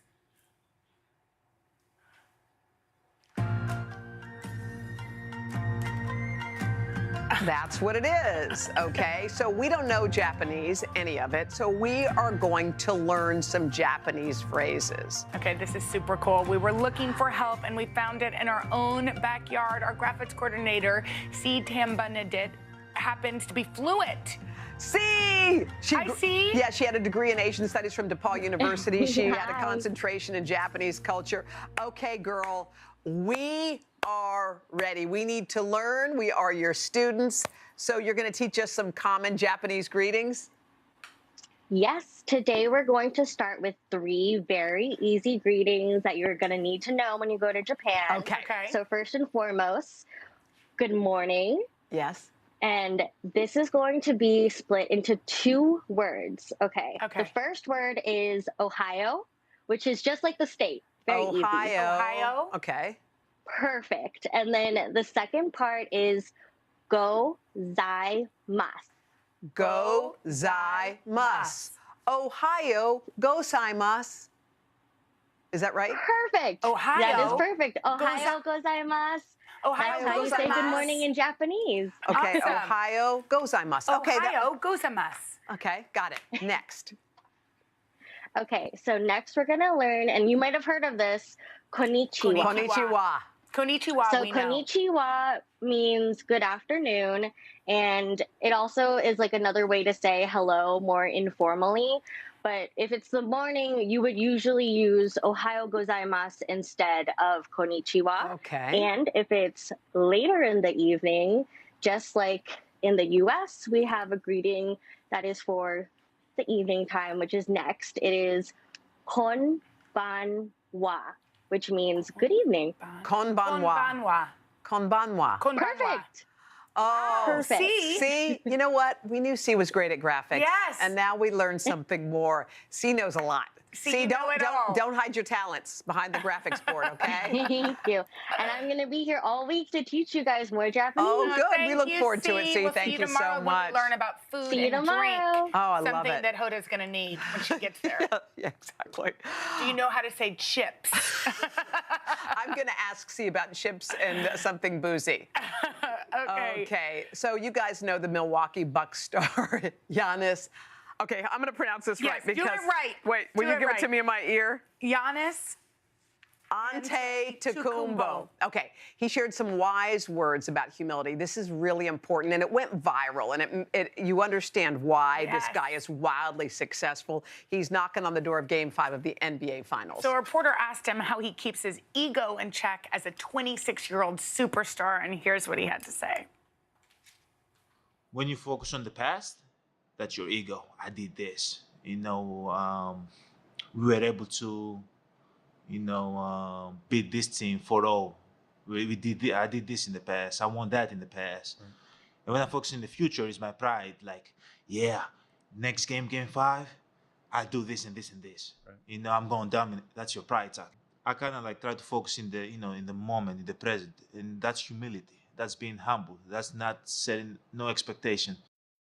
That's so interesting. Oh my God. Giannis had profound. such great advice because it's so true. If you think to the past, you're either criticizing yourself. Yes. Some of us. Yes. We're thinking, Yes. why'd I do that? Or Yes. what could have been a better mom here? Yes. Or you're thinking about something great that happened. Bragging about what you did, and the future is, here's what I'm going to do. Yeah, the future has to be hopeful or positive. Otherwise, My God, that was so profound. Well, are there ways that you stay in the present? I tried to, but I don't think I've ever heard it framed quite like that because the humility in the present, like that's so true because you haven't done anything and you have nothing in the past and nothing in the future, so you don't have anything. Sure. Yeah, that was really profound. Giannis, and by the way, he went on to help the Bucks win Game 5 of the finals. But he's probably not bragging about it right now. No, and he's not even thinking about it because that was in the past. And they're one away from the championship, and he's not thinking about that either. That's in the future. Right now, he's probably just getting ready for the game. Wow, pretty cool. All right, it is time for Unscripted. Okay, so there's a podcast called Office Ladies, and Jenna Fisher, she plays Pam on The Office. Yes. So she had this thing where she talked about how she auditioned for a gig. It was a great one, and I think she thought she was going to get it, but then she didn't because she was typecast. Okay, so she was originally cast, it sounds like, to play Matt LeBlanc's wife on a sitcom called Man with a Plan. She even shot the first pilot episode. So she actually sort of had the role. But she was recast because a focus group watched it and they said, oh no, we don't see it. We can't imagine that Pam from The Office would marry Joey from Friends. So she didn't get it because they always saw her as Pam and they saw Matt LeBlanc as Joey. Why didn't they recast it? Should they recast her? I guess it was his show. She was just auditioning. I don't know. It's so interesting because I do think from the time you're little, people think of you as one way. Yeah. You know, I mean, shy, outgoing. You're the loud one. She's the quiet one. You're the sounds like Jenna and Barbara. That we were. I mean, my parents did not compare us. Thank goodness. And I don't know how they did it. Yeah. And there's nothing to knock on, but this weird rock. Is this a fossil, by the way? What, maybe it's what wood. is this doing? You know what it looks like? It looks like a tortoise shell. That's what I was going to say. Why do we have a tortoise shell sitting here? Because we have lots of interesting I mean, I like it because I can try to hide my coffee cup behind it, but it didn't really work. It's interesting because I do think that from the time you're little, you're sort of the person and even your family that's that way. They typecast you. You know? And I think as you go through your professional life too, sometimes you're always seen in one role. And if you want to try something else, they're like, no, but you're so good at this role. And you're like, but I don't want to be in that role anymore. I know. I remember I did Dateline for all those years. And I remember when I kind of raised my hand and said, I'd like to do this new 4th hour of Today, most people were like, oh, no, she doesn't do that. No, that's not for you. And I remember trying to break out of that role is hard. And you stepped into this role and people had you figured out in a different way. Yeah. I know I think when you come from a family where people know who family members are, it's like the question we always get is, are you going to go into politics? Yeah. And Barbara and I used to kind of in unison as twins do be like, no. And now, of course, we're less rude about it because we do want people to run for office. But I think it's it's hard to see people in their own light. Yes. And it takes a little extra time, but golly, do we need it. And it takes guts to admit it. Like, this is not who I want to be. Yeah. I want to be this. Okay, that was therapeutic. I feel like I needed to lie on a couch. Today Talks continues after the break with an exclusive chat you can only see here on Today All Day. Good morning. Welcome to Today. Future's looking bright. We are going to be cheering you on all the way. Hoda is going to renew their vows right here. Cheers to you. New meaning to the expression rise and shine. It has been a long year. Yeah, where it's been anything but normal. Well, now there's hope. The COVID vaccines. I know. It's been a little confusing. Like really confusing. So it's more important than ever to make a plan. Visit planyourvaccine.com to find out where and when to get your vaccine. What are you waiting for? Roll up your sleeves and plan your vaccine. Plan your vaccine. Plan your vaccine. For breaking news in our changing world, download the NBC News app. What should we watch for to find out whether this Geneva summit was worth it? What would it take for you to support this bipartisan infrastructure deal? What are the issues that the party stands for? That seems to be the missing piece here. If it's Sunday, it's Meet the Press. Talent and perseverance, inspiring America. I've been preparing for a moment like this for my whole life. I have lots of songs and lots of stuff to share. I want to show my daughter what it's like to overcome adversity. So many reasons to cheer for that young lady. NBC Nightly News with Lester Holt. For breaking news in our changing world, download the NBC News app. The Meet the Press Chuck Todd cast. free wherever you get your podcasts. Welcome back to Today Talks and our exclusive content you can only see here on Today All Day. I watched your sex show and I did not like it. Wait, it's not called Sex Ed, it's called Sex Life. But why are you saying it's my show? Well, I just want to say that you watched it and you talked about it. Okay, can I just say... And you said you watched the whole thing from beginning to end. So if something captivates you from beginning to end, I'll tell you what captivated me. An airplane No, but you weren't. by myself with them downloaded on Netflix. Okay. I couldn't help it. How long was the flight? 4 hours. How many episodes did you watch? Did you watch some of them when you got home later? I sure did. Okay. So. But can I just go ahead and also say this? When you said, I'm going to watch the show, what did I say to you? You said, do not watch it, you'll hate it. And However, then you went ahead and thought because that wasn't advice? I thought you didn't know a certain part of me because that you didn't think I would think it was interesting. What is Why the are you part of looking you? a part of me that might be interested in something saucy? But that was not saucy. I told you that, and frankly, the whole reason why this show came into our orbit is because you recommended it to me. No, I recommended Love Sick. Is that a good show, Love Sick? Yes. Did you watch the whole thing? Yeah, I still have 2 more to go because I. Is it funny? It's British kind of Yeah, I humory, like funny. British. Okay, you'll like well, it. I thought that's what I was watching. Instead, I was watching something. When did you realize you weren't watching? Episode 1. Scene 1. Minute By the way, 5. we've been on TikTok for a few weeks now. The only clip that went viral out of all of our clips was one where you were showing me a scene from episode 3, minute 19 or whatever the heck it was. You memorized it because you've gone back to watch No, it. I have not. But you showed it to me, and I was horrified by what I saw because any human being would have been. And then that 6 seconds of horror is the only TikTok But I have that to we've say, done that went viral. There's something about that. It went viral because I watched it about 1 million times because both of us, you have this pure horror look, and I have you this sort of like... And by the way, the backstory on that is you kept saying, let's do it today. And I was like, no, I don't want to look at it right now. We'll do it tomorrow. And you're like, what no, Hoda today. was saying is, I'd like to watch the show first. No spoilers. And I'm like, this is not a spoiler. It's one moment of hilarity. Well, you were right. It was not a spoiler, but it was horrifying. But also, from now on, when I say I don't think you'll like the show... Okay, well, let's talk about another show that you love, Ted Lasso. Yes. And what did you said you saw a premiere? Jason Sudeikis was at the premiere, and he wore, and first of all, we admire him so much. We love Jason Sudeikis. He's going to be here on Thursday, and we're so looking forward to it. We love Ted Lasso, and he wore a T-shirt to the premiere with the names of the UK football players, the soccer players who had been targeted, and for not making the goals, but really and racist, horrible. Yeah, so he wore their names on his shirt. He wore their names on his shirt. I remember on the show you said after we did that story, because it was so horrifying that those guys were treated that way after they missed their penalty shots, you said, I wonder what Ted Lasso would say. And how funny that he was at the premiere, and that was in London, I guess? I think it was in London, but also just how cool that he uses his spotlight for others. I'm just so happy that he's going to. I mean, first of all, we need Ted Lasso back. Yeah. Anyway. After the sex show that you recommended to me, I'm glad that Ted Lasso is coming back. Do you see what's happening right now? Okay. Well, Jason Sudeikis is going to be in studio with us later on. We're so looking forward. Anyway, that was it for this episode of Today Talks. Are you happy you saw it or not? Anyway, for more today, Rope says yes. More of Today all day, right here.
First of all, I just like looking at my screen right now because I'm looking at the mothers of Olympians.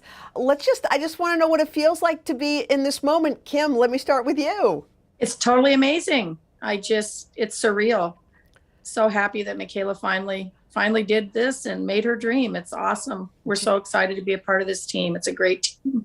Gina, you got an Olympic daughter. Come on. That's amazing. Absolutely amazing, especially because, we've talked about this moment. Wait. I need to pause. Nellie, wait, I want everyone to pause for a second and look behind Nellie. I see Biles and Childs.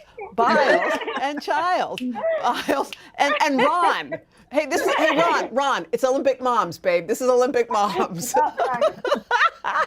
Oh my God.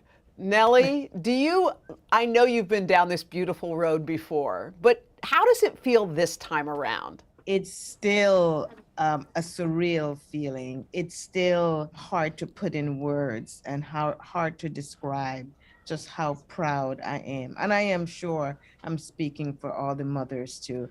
It doesn't get old, so it's not as if, I've been there, done that.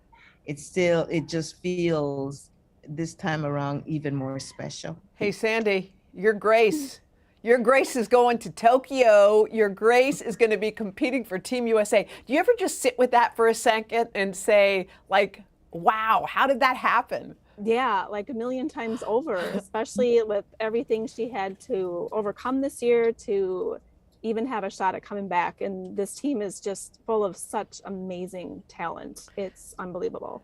Yang, your little girl, I know we talk a lot about your little girl's bond with her dad, but a mother-daughter bond is something that is all by itself. It is so unique. Did you ever imagine that you will be sitting here at the Olympics, you'll be able to watch your daughter compete for Team USA? What is it like to watch your daughter compete? I'm very excited. I mean, it's kind of surreal, like everybody says, I just couldn't believe that she actually made it, like it is a dream of her and finally made it. We're just so excited and I'm so proud. So. Yang, was she always jumping on furniture? Was Suni always like flying through the air? Yeah, jumping. She's a pretty, she would flip and do around things, cartwheels everywhere in the house. I would take her to the park and she would be flipping up the park Flipping. Too. Yeah. Danielle, when your daughter was little, how did you know? How did you know that she wasn't going to be just someone who enjoyed gymnastics, but somebody who might be competing at this level? I believe she was about 4 years old and her dad and I were watching TV and all of a sudden, whoop, there goes a cartwheel. And we looked at each other and I said, "Did you teach her that?" And he said, "No." "Did you?" And I said, "No."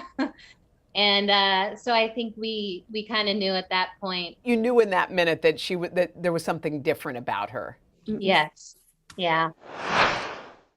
What should we watch for to find out whether this Geneva summit was worth it?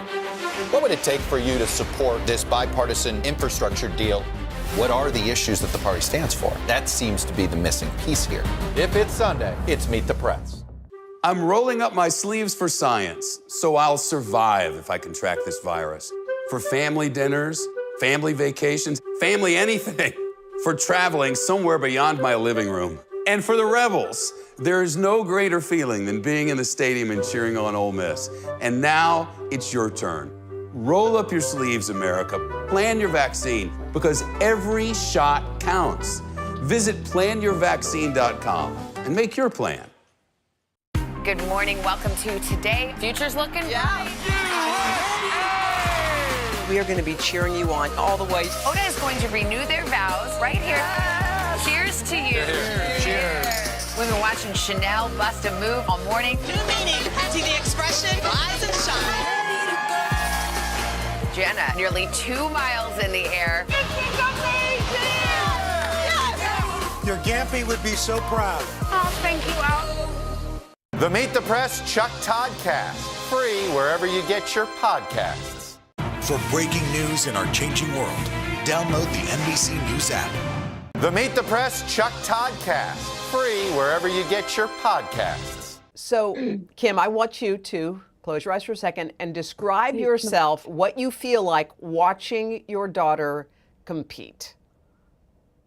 Well, can I open my eyes? Or Yeah, you can open them. Okay. I don't know. This time around was really difficult watching. It was just very, very stressful. But yet, you know, you feel at times like you just want to walk out of the arena and not watch because it's just that stressful. But yet you don't want to miss it. And you just got to be there. And so you just sit there and you hope that they hit their routine. But it's really rough. Well, I watched Gina move in the stands. Gina, you're moving with Jordan. You're like, over here, now I'm over here. Like, you're doing everything you can to stay in your seat. How nerve-wracking is it watching your daughter compete? It's awful. I wish there was a way to support without physically having to watch it. I always say I wish I could just blink my eyes and then know the outcome, but the outcome be good. But yeah, it's been that way since she started as a little level 4, and it just never changed. And I try. Ron actually texted me because he watched me on TV like the following day, and he was like, Gina, what are you doing? And I'm like, no, I can't help it. It just, my body just reacts that way. Well, you named her Jordan after Michael Jordan. So, I mean, she was destined, don't you think? She was destined for greatness. Oh, absolutely. Absolutely. It's slightly embarrassing that that's kind of circulated, but it is absolutely the truth. I had waited for one kid to come forward, and my husband was like, okay, you can name her whatever you want. And I said, Jordan. Jordan, it is. By the way, I love the Biles-Chiles thing, Nellie, and there they were connected. What is it? I mean, I watched them hug. I watched Simone support Jordan. I like the bond between them. Tell us about that. I believe in the past 2 years, pretty much, Simone has embraced pretty much all the elite gymnasts that are now attending our gym. And as the time has progressed, and again, Jordan looks up to her and asks for advice, and Simone is there. You know, I mean, we're not playing, this is for real. And Simone really pushes, because she pushes herself. And I see her doing the same thing too with Jordan. And that bond has just, I mean, they fight, believe me, they do fight. and then we don't get in the way. I don't get in the way, because the next minute, you know, I mean, they're hugging each other. So you just know that that's a special relationship that they have. And I think the expectation for each of them is very high. Jordan expects a lot from Simone and vice versa. I think it's great. I do too. Sandy, you're the mother of 6, am I right? Yes, you are correct. You got one in the back seat with you because you needed to go somewhere. I keep seeing. I got rid of the other 2 that were with me, so it's only down to 1. Well, I keep seeing a hand and a can of soda or something pop up. Yeah, or whatever. He wants to be famous or something. I'm not sure. Well, you had 6 kids. I'm sure people are looking at this widescreen and saying, "I want to raise an Olympian." Like, what was in the water? What did they do? So, Sandy, what did you do? Honestly, like, we were just looking for an outlet for Grace, because we found her one day trying to climb the brick on our fireplace, number 1, and like trying to figure out how to sit on top of the mantle. And she was a really shy kid. And so we were just looking for a way for her to like get out and meet other people and not hang on her mom's leg all the time. And the minute she walked in the gym, she's like, I'm home. And her older sister was like, nope, not for me at all. Wow. So Danielle, what would you say is the secret sauce to raising an Olympian? Oh boy. Well, both her dad and I coach gymnastics, so we felt like it was important that we didn't force it on her in any way. So pretty much just letting her guide the ship and decide what she wanted to do and how far she wanted to take it. I'm kind of bumming that we won't be able to be together at the Olympics. I mean, that is breaking my heart. And I was just thinking about you guys, because you've been there for every meet. You've traveled all over the country and in some cases the world. And in this particular moment, you won't be able to be present in the arena to witness this moment. And Kim, I know it was a long time coming for Michaela, but how are you dealing with that? Yeah, it's not fun. But my older daughter we're going to have a big viewing party the night that they do preliminaries and live stream it. It's going to be late. I think it's going to be like at 11 o'clock our time, but we're going to have a huge party and just get a bunch of people together and watch. So it'll be fun, but it's very disappointing not being able to go. I don't know. It's just been interesting, but this whole COVID thing's been interesting. And for Michaela to even get where she's gotten has been amazing to us. So we're just proud that she made it. Good morning. Welcome to Today. Future's looking bright.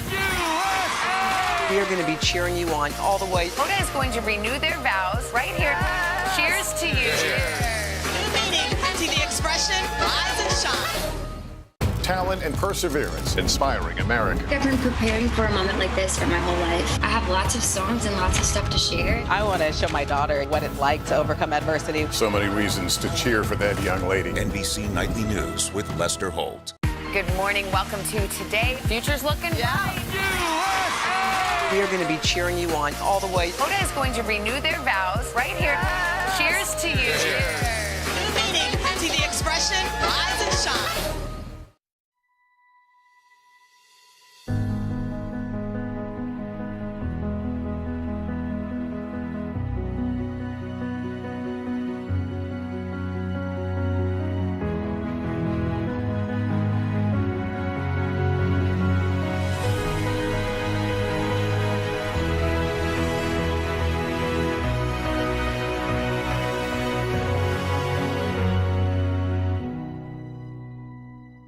Good morning, everybody. Welcome to Today. Future's looking bright.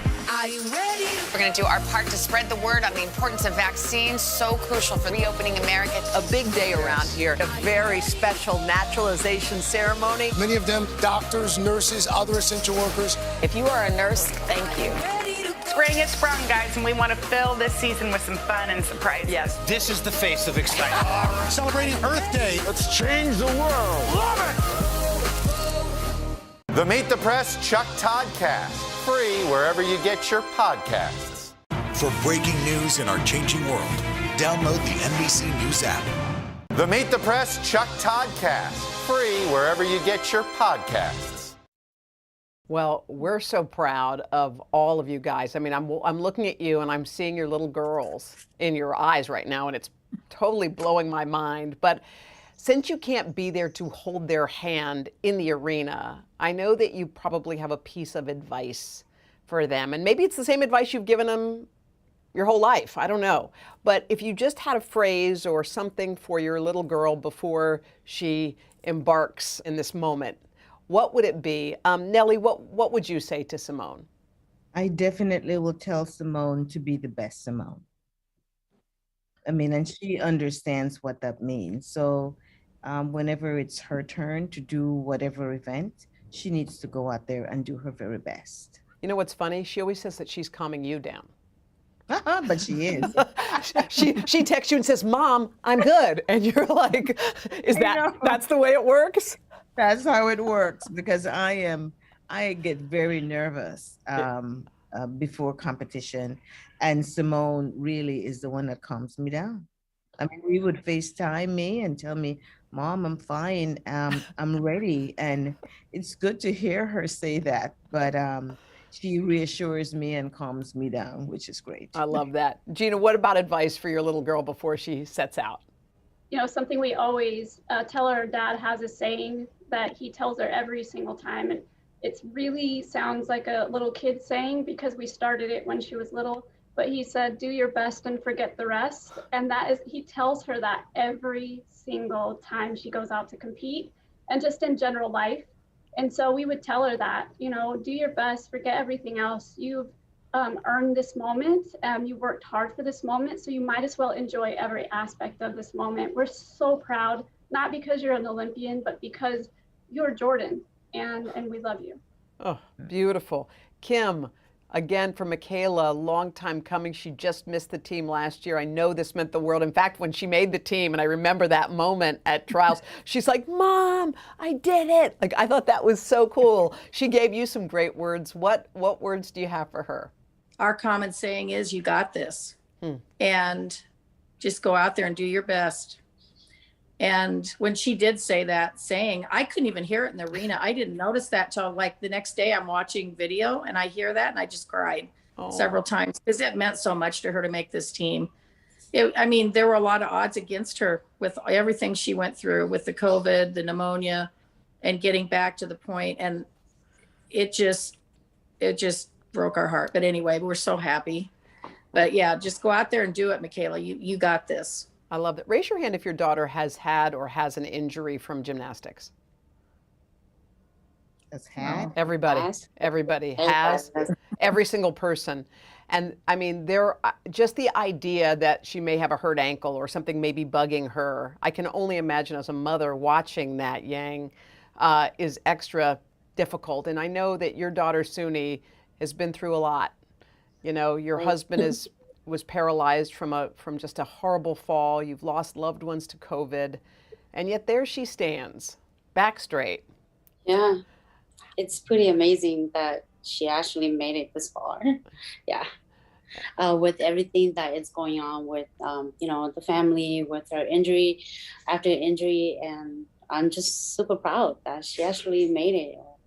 It's still kind of like, wow, you actually made it, Yeah.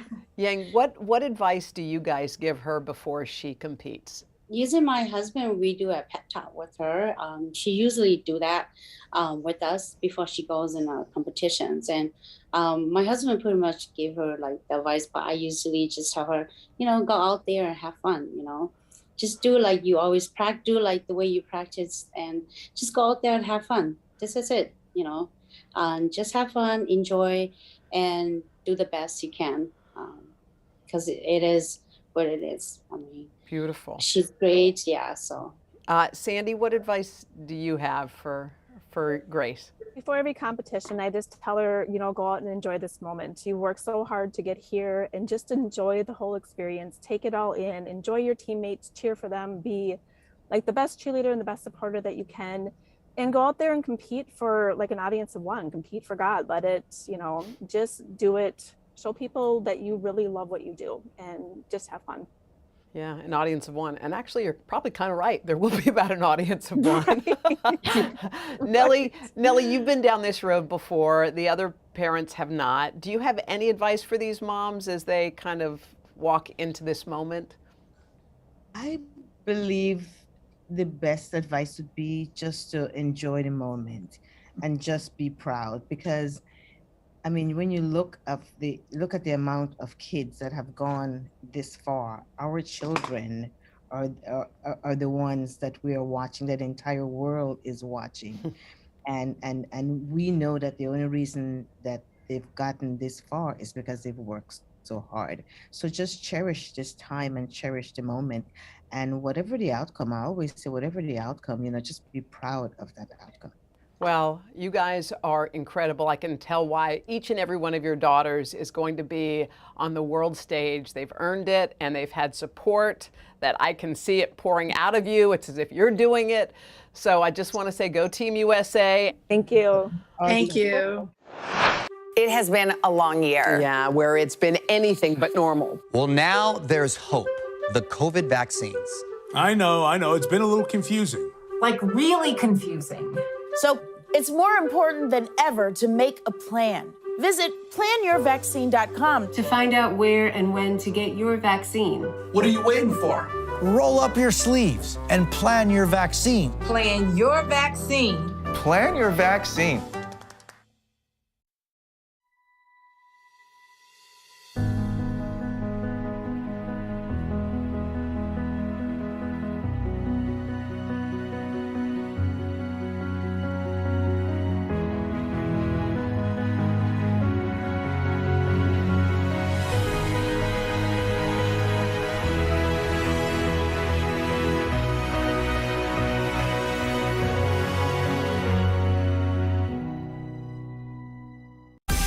Make the most of your day with Today All Day. Get closer to all your friends at Today in a whole new way. Today in 30. We give you a mix of everything you love about our show in a mere 30 minutes.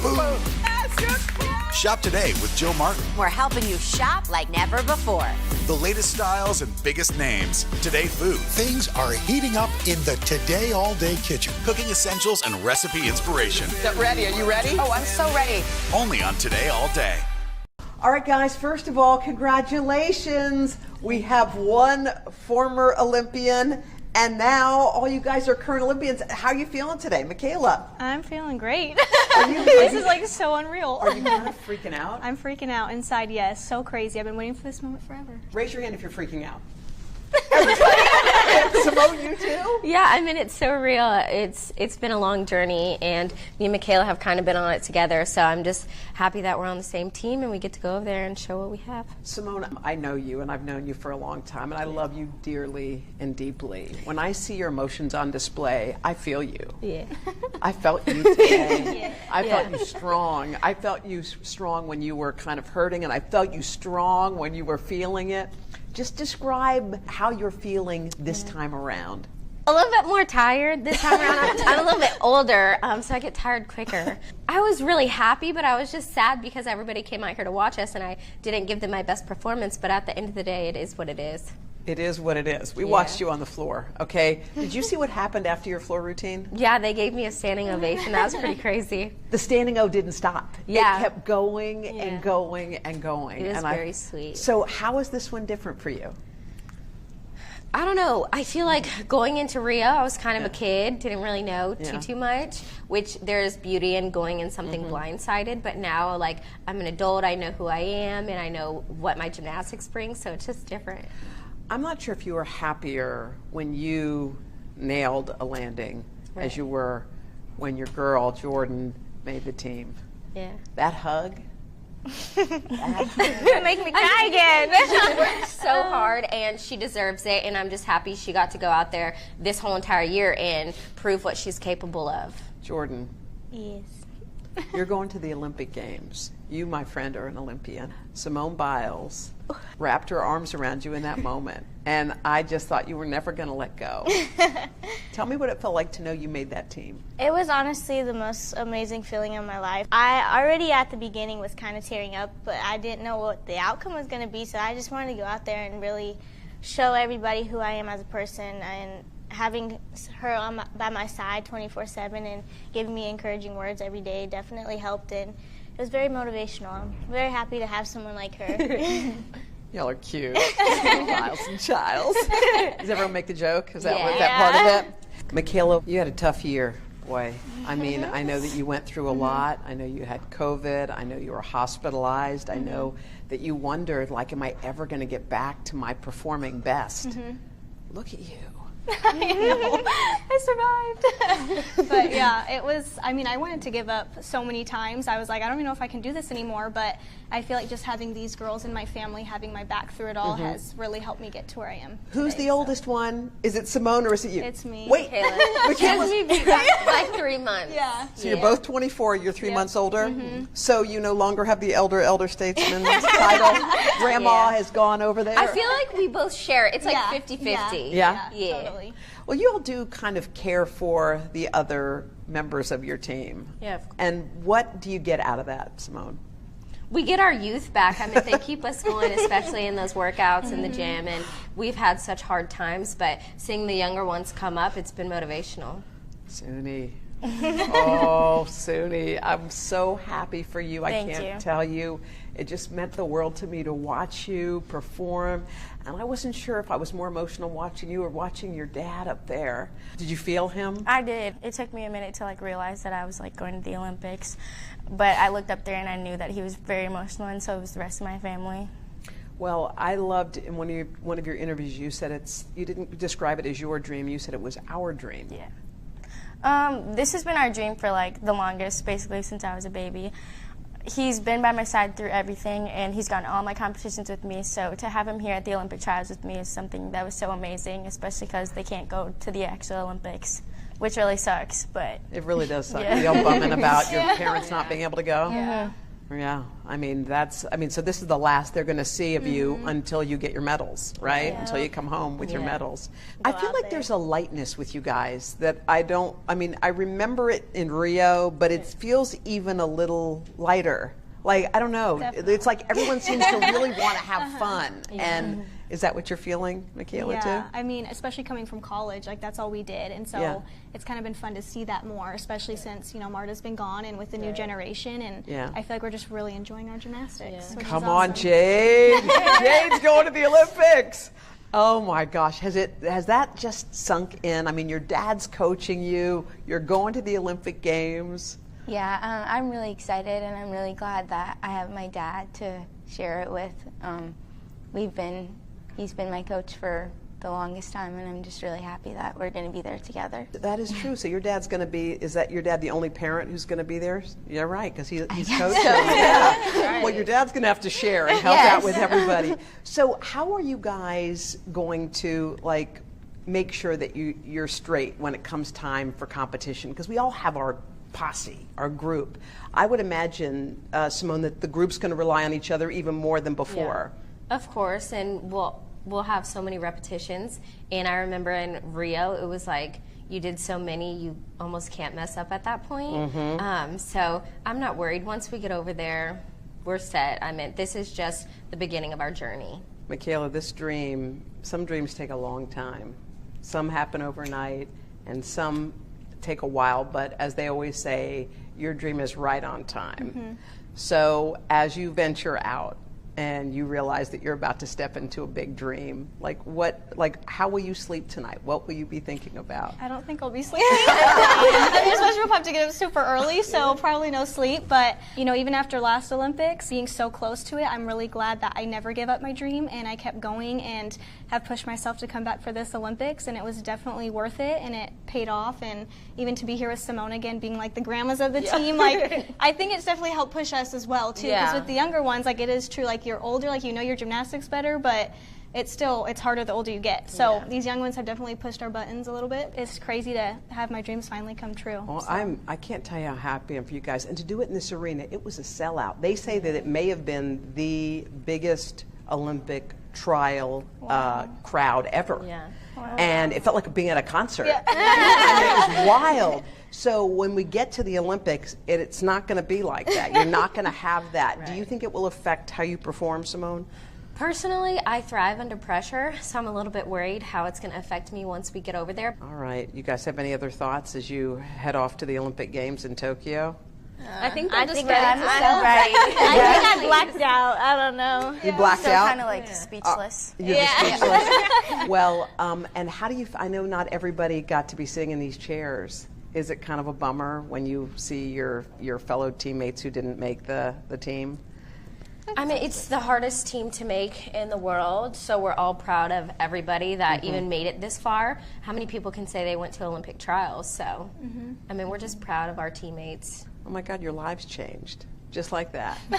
Just like that. Jordan, just like that. Just like Are you really named after Michael Jordan? I am. Okay, I just had to confirm. I don't know, I thought it was a rumor. I wasn't sure. I am. My mom had a big obsession over him, and with everything that she was going through, my dad finally said she could name a child after her famous basketball player, so that's me. Well, Chick and the rest of you guys. Gosh. Oh, I know your nickname too.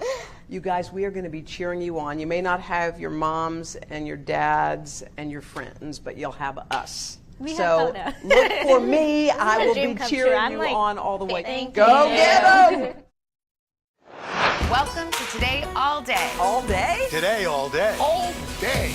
This is a long way of asking who's your favorite character you've ever played? The unicorn. The unicorn. You gotta have the unicorn. What is she right there? That's why you're saying all these nice things? Yeah, she gave me the look. Sorry to disturb your day. Everyone's mad at you, Willie. Better make this fast. I don't want the wrath of Luna. When I see you, I always think, I wonder what his quote would be. Give us 6 minutes and we'll ask as many questions as we can. Welcome to Cold Cuts. Cold cut, cold cut. My buddy Cal cooking with me. Dads don't babysit. It's called parenting. What was the first book you remember loving? Heart Smart Today, with simple exercises to strengthen your heart. Make the most of your beach days. It's all about the tracksuit now. How good do they look? I now pronounce you husband and wife. Kiss the bride. This morning, a story of people helping people. You've received tons of letters from people who have been inspired. Let's do the weather out. Okay. All you gotta do is say, it's cold, it's warm, it's raining, it's snowing. That's it. One of our most favorite franchises ever, Ambush Makeovers. Okay. Look at it. It doesn't look so good. No, it doesn't look good. Will you judge us in a cook-off? I will, and you guys will definitely win something. Today, all day. All day? All day. Welcome to Today All Day.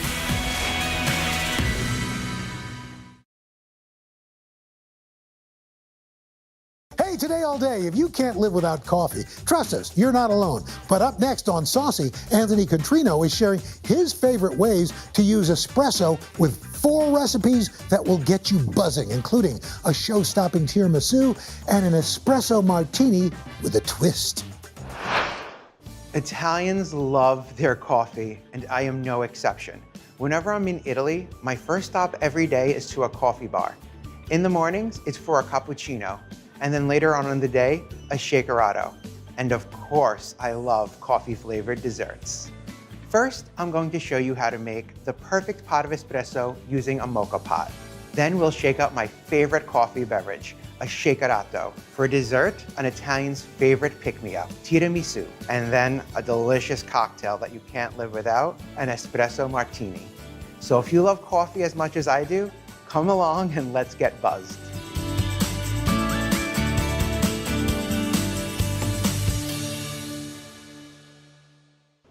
A mocha pot is a stove-top coffee maker that you will find in pretty much every Italian household. And it's quite easy to use. This comes in this hourglass shape, and all you need is some espresso and some hot water, which I already have in the bottom half of my pot.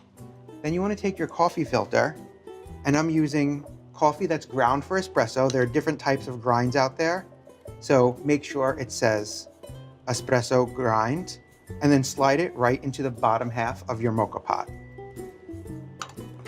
All that's left to do is screw on the top half. You want to get a tight seal to trap the steam in. Once you put it on the heat, the water is going to boil and the pressure is going to push it through those grinds into the upper cavity. Okay, I'm going to put this on medium heat. That's all there is to it. This is going to take about 8 minutes, so I think I'm going to start making some lunch. Nothing beats a good sandwich for lunch, and today I'm going to be making one of my favorites, a mortadella and provolone panino. It's sort of like a bougie bologna and cheese sandwich. Now, this sandwich is delicious because of 2 components, and one of those is a garlic butter. This garlic butter is quite simple to make. 4 tablespoons of softened butter. You know me, I always need to use a bougie butter.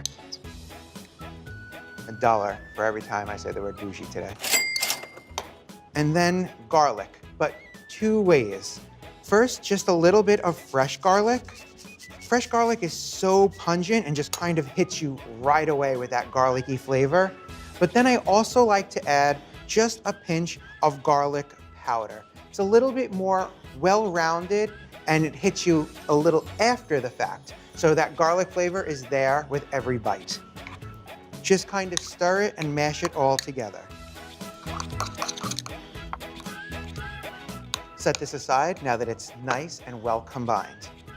Next, the other thing that really adds a little extra something special to this panino is an artichoke spread. It adds this creaminess, this freshness to the sandwich that I think you're really gonna enjoy. It all starts with just a can of artichoke hearts. I've drained it, and now I'm going to rip off the leaves.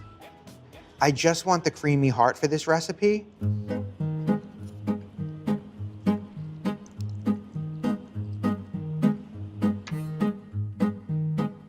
And the last one, right into our mini chopper. Now just for the last few ingredients. Instead of salt, I'm using pecorino. It's gonna melt into our sandwich, and it's also going to season it. It's nice and salty, and if you haven't heard me say it 100 times, it's one of my favorite cheeses. So a tablespoon of that, and then 3 tablespoons of extra virgin olive oil.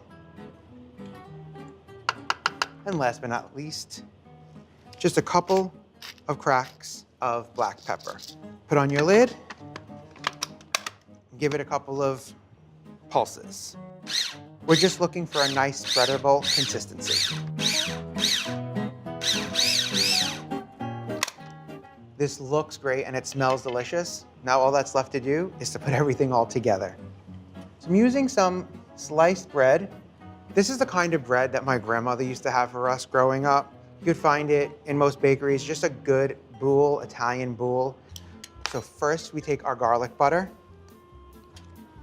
and spread a nice thin layer onto one side of the bread. Make sure you get every crevice, every nook and cranny of this bread. And same thing. Now, flip one of the pieces upside down so that the butter is on the bottom. When we put this in, the butter will be on the outsides of the sandwich, and it's kind of gonna be like inside out garlic bread. Up next, our artichoke tapenade. Just enough to cover our bread.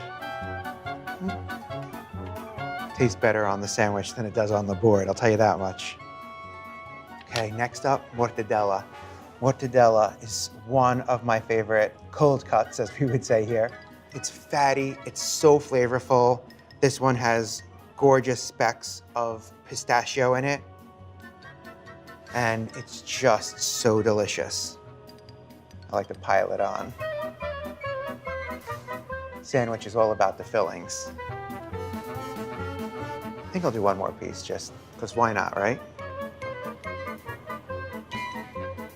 And then some provolone. This cheese will melt nicely and it's just gonna provide a nice, sharp flavor to the sandwich. Cover it up, butter side on top, and it's ready for our panini press. You can hear that sizzling already. We're gonna cook this low and slow, about 3 to 5 minutes until it's nice and golden brown. I can hear the butter kind of sizzling. Can you hear it? I think it's done. Oh, yes, it is. Carefully slide it to the board. Look at the cheese. Oh, crispy where it hit the griddle.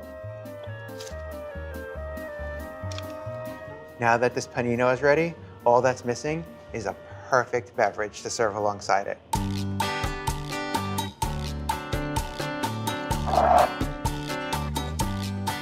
I'm going to show you how to make my favorite coffee beverage, a Shakarato. It is not very popular here, but I think you'll love it. I usually drink coffee with a lot of milk or creamer in it, and this has none of that, but it doesn't need it. It's so delicious. I'm gonna take a shaker, I'm gonna fill it generously with ice. No need for bougie ice here. Then our Demerara sugar. It's an unrefined sugar and it's relatively coarse. Then our freshly brewed espresso.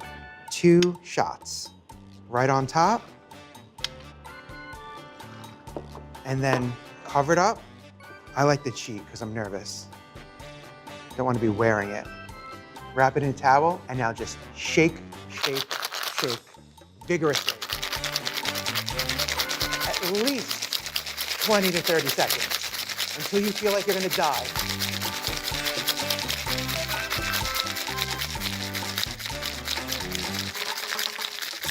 Don't give up. Okay, my arms hurt. See? Saved myself from wearing that. While you might not need bougie ice, this drink calls for a bougie glass. And shake it out. The sugar creates this foam. Keep going. We want all that coffee and all of this beautiful, slightly sweet foam.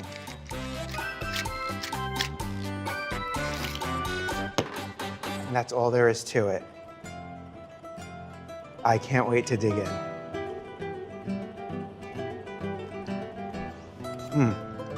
This drink is so simple, but so perfect. It's just a marriage made in heaven. Can't get enough of it.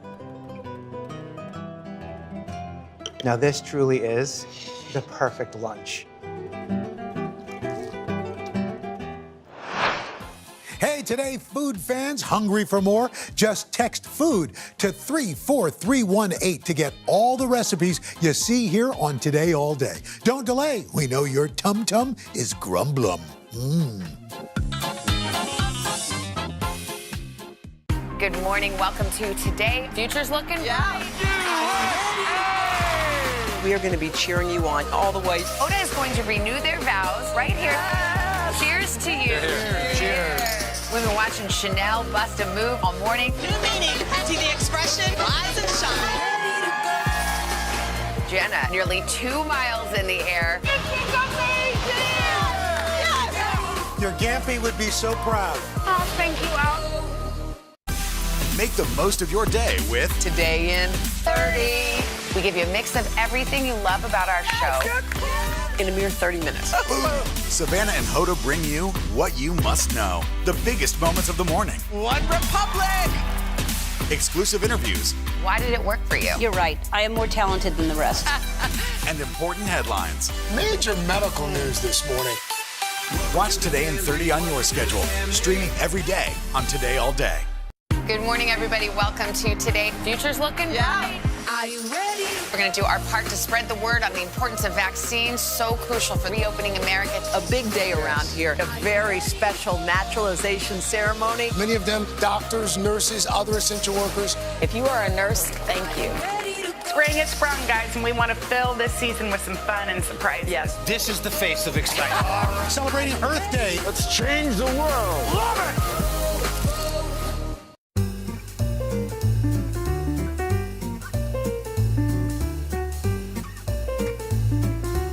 Tiramisu is the quintessential coffee-flavored Italian dessert, and it's the perfect balance of coffee-soaked ladyfinger biscuits, savoiardi, and the delicious, decadent mascarpone cream. The first thing we need to do is work on our coffee soak. I reserved the rest of the coffee from this afternoon's mocha pot, and I brewed another one. We need 2 cups of our espresso. So a 1/4 cup of sugar is going to go into this, along with a 1/2 teaspoon of vanilla, just for a little extra flavor. That's all that we need for our soak. Whisk it up to dissolve all that sugar. Perfect. We'll let this cool now while we work on the remaining components of our tiramisu. Now I'm going to make the mascarpone cream. This is my favorite part of a tiramisu. It is so tasty. I honestly could sit there with a spoon and just eat the cream as is, but I'm gonna be nice enough and show you how to make the tiramisu from start to finish. We need eggs, both the yolks and some of the whites. I need 4 of the whites and 6 yolks. Super important that you don't get any yolk or fat into your whites, or they're not going to whip up later.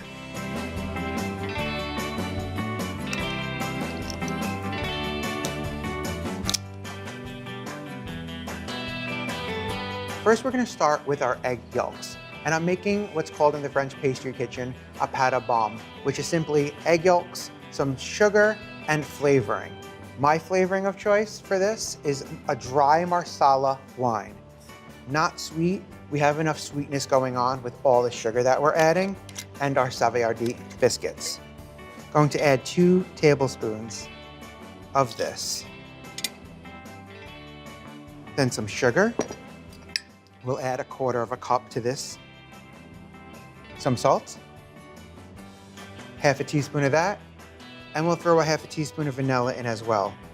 When baking, I like to add like flavors to separate components to kind of tie them all together.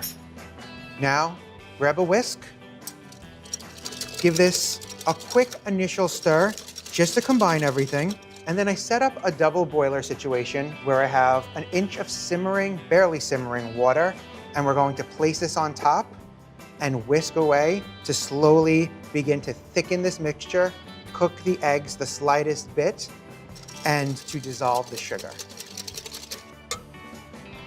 Carefully nestle this right on top. The bottom of your bowl should not be touching the water. And then just whisk away until it begins to thicken. It will lighten in color.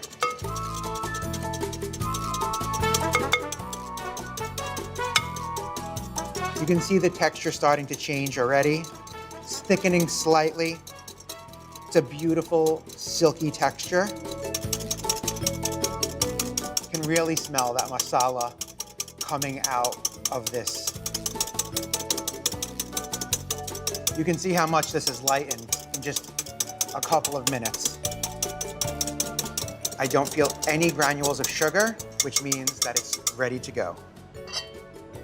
You want to transfer this straight to a stand mixer. I have it fitted with the whisk attachment. And now over medium, medium-high. Let it go until it cools down. It will be cool to the touch, and this will thicken up even more.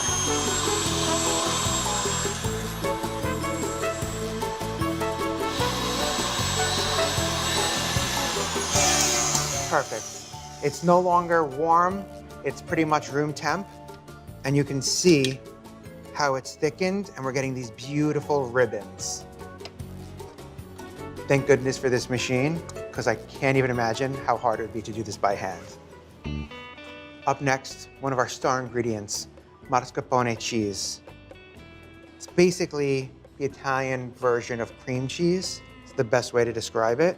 And I'm using a full 16-ounce container. And just add that right into our yolk mixture. Get that all in there. Okay. Put that back on. And you want to mix this just until it's combined. If you over whip it, you can break this batter.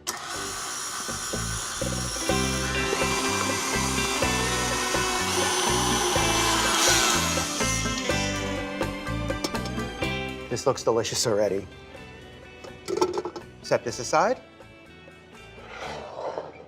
And onto our whites. So we have our 4 reserved egg whites, and to that, a final 1/4 cup of sugar. Add that in. Start with a clean, fresh whisk attachment.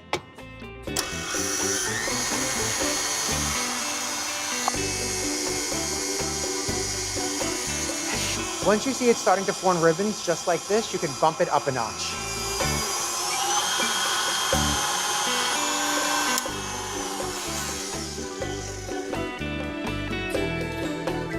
That's perfect. We're not looking for super stiff peaks here, just soft to medium peaks. We're nearly there. All that's left to do is to combine our 2 egg mixtures, and we have our mascarpone cream all ready for assembly. Add about 1/3 of your whites and gently fold/stir it in. This is to soften the yolk mixture to make it easier to fold in the remaining whites.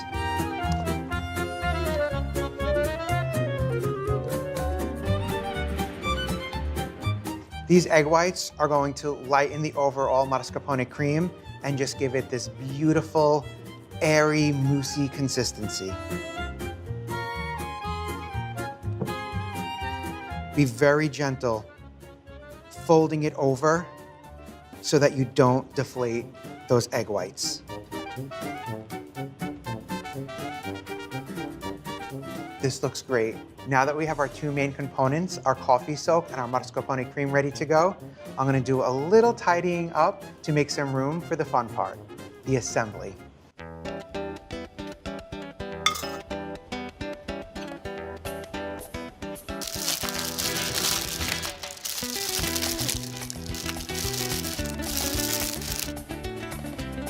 Grab yourself a casserole dish. I'm using a 7x11, but a 9x13 will work for this recipe. You'll just need a few extra lady fingers, but you'll have plenty of coffee and plenty of cream. Grab your savoiardi or lady fingers. They're super crispy and feel hard, but they are made for things like this. They're going to just absorb that coffee instantly and get nice and soft and give us the best mouthfeel when we bite into our tiramisu. The trick is to be quick. If you leave it in the coffee too long, it's gonna absorb too much of it and disintegrate and lose its wonderful texture. So 1 at a time, boom, it's all it needs. And then start lining your casserole dish.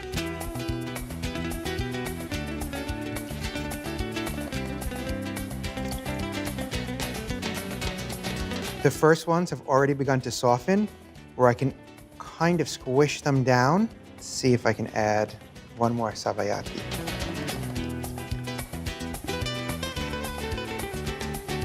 Perfetto.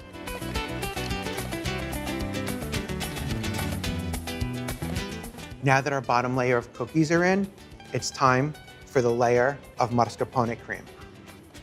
Scoop half of this cream right on top.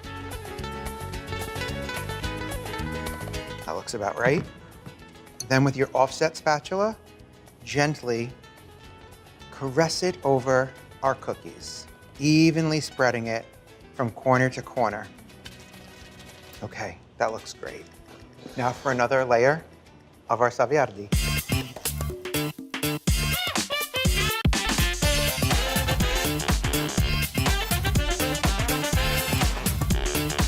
At this point, you don't have to, but I just can't help myself. I'm gonna just put a little zigzag pattern on top just to make it the extra littlest bit prettier. Gorgeous.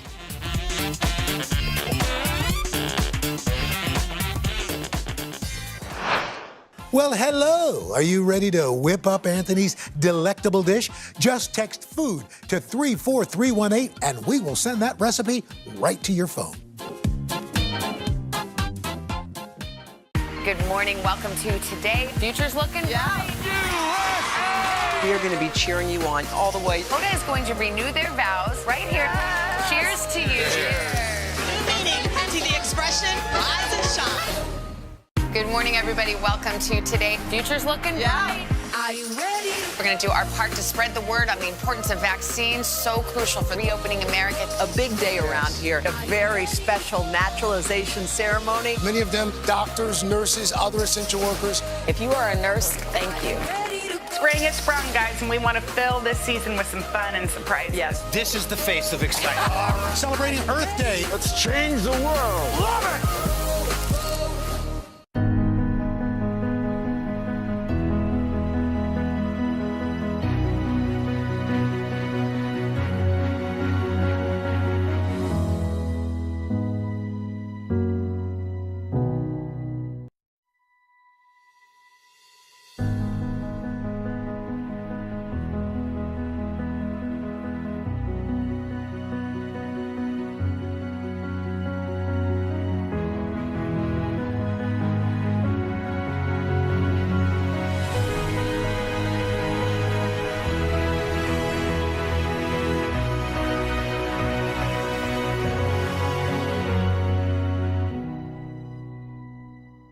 It has been a long year. Yeah, where it's been anything but normal. Well, now there's hope.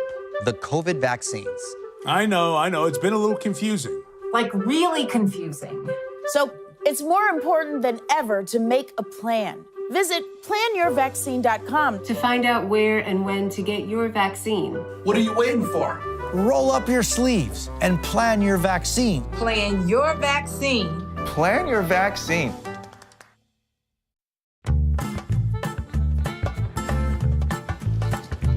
Let's get this bad boy unwrapped.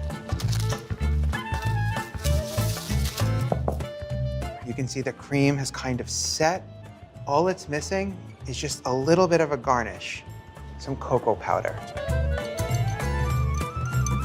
You want to be nice and delicate, gently tapping your strainer to get just wisps of this gorgeous cocoa powder. Finally, it's time to dig in. I think I want this corner piece. Glides right in there. Those lady fingers have softened beautifully. Can you see those layers? The lady fingers have truly absorbed all of that coffee, and there's very little of the actual cookie left. It's super soft. And those gorgeous layers of cream, I can't wait to take a bite.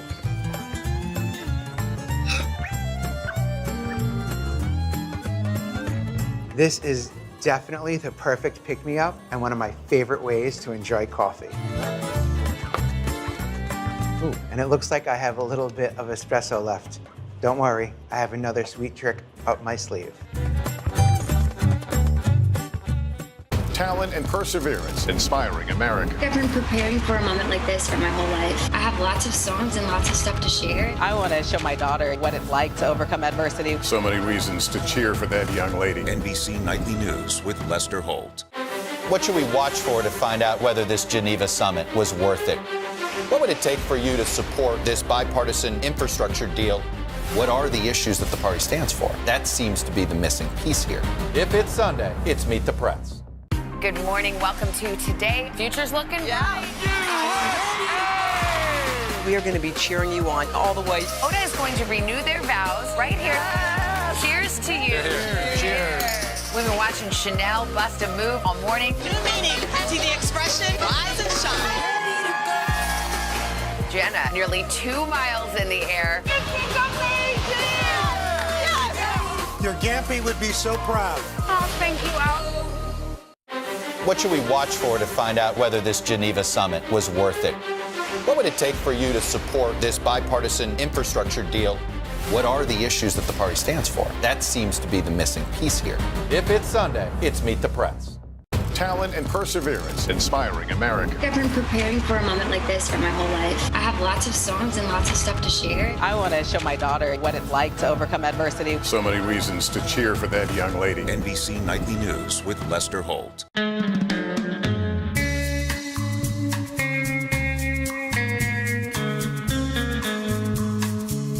I'm not much of a drinker, but when a cocktail tastes like dessert, I can definitely get down with it. The first espresso martini is credited to a British bartender who first served it in the 1980s. But unlike most nightcaps, this one packs a punch and will keep you up at night and keep that party going. So take it easy. People love this drink because it's so easy to make. The classic version has 3 ingredients, but I like to add a little something special to mine. Start with a cocktail shaker, of course. Something to measure everything in. A strainer, and some booze. I'm using vodka and coffee liqueur in this. The first step is to load your cocktail shaker with some ice. Then I took the leftover espresso that I had, threw it in the fridge to get it nice and cold, and I'm going to add 2 ounces straight into our cocktail shaker. Up next is our vodka, 1.5 ounces of that. Right on in. Then for a little extra punch and additional coffee flavor, some coffee liqueur, just 1/2 ounce. Then for my little extra ingredient, sweetened condensed milk. It's a little unconventional, but it adds a little sweetness and just a little more creaminess. And it's a little reminiscent of like a Vietnamese iced coffee. 1 tablespoon of that right on top. Then just like our Shakarato, we want to shake this vigorously. Get all those ingredients well combined, at least 15 seconds.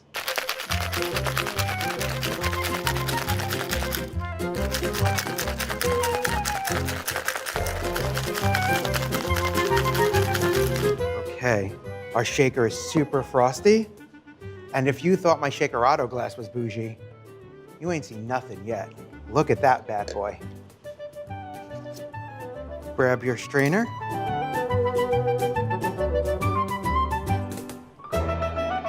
Look how delicious, how creamy.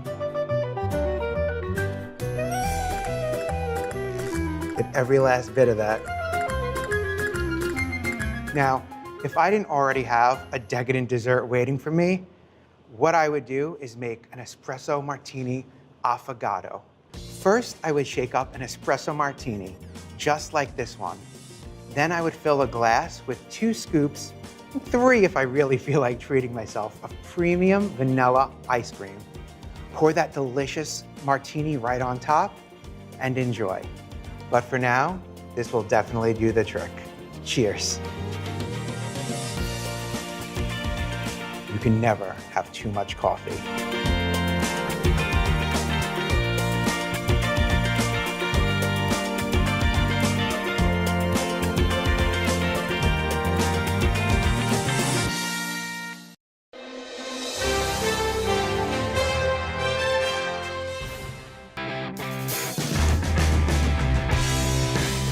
With her shaved head and haunting version of Nothing Compares to You, Sinead O'Connor shot to fame in 1990 with a massive #1 hit. 1 year later, she grabbed the Grammy for Best Alternative Music Album, even though she boycotted the awards that year. But it was her shocking move on Saturday Night Live in 1992, after singing Bob Marley's War, when Sinead tore up a photo of Pope John Paul II and instantaneously destroyed her career. The perception was that that Pope moment on SNL 92 sort of derailed your career, whereas your take on it, which I thought was interesting, was that's quite the opposite. It was at that moment that you felt like you were re-railing your career. What did you mean by that? Sinead O'Connor was never meant to be a pop star. It was really a protest singer, you know? She says it wasn't a stunt. It was a statement against child abuse, a decade before the sex abuse scandal in the Catholic Church exploded. The Vatican had no comment. Catholic leaders said her actions deeply wounded people. 10 years after the Pope ripping episode, you all then found out in America that this was going on. We always say Americans, they think nothing happened till they found out about it. Nearly 2 weeks after SNL, Sinead was famously booed off the stage at a Bob Dylan tribute concert. You sort of shouted war over the audience. I think I got halfway through before I almost barfed because I was screaming so loud. Do you think you were the first one sort of canceled? That's a good question. I never thought of that. Probably the first one that everybody was like, okay, that is not having a career now. Yeah, I mean, they were steamrolling your records like within 24 hours. They were literally with bulldozers. Until she apologizes, we've got to say, do not buy a material. She says ripping up the photo of the Pope was a blessing. So that was an awakening, that moment when you ripped the Pope up. You were like, oh my gosh. That was you almost finding yourself again. It was a blessing because I had to make my living doing the thing I love doing, which is making music live.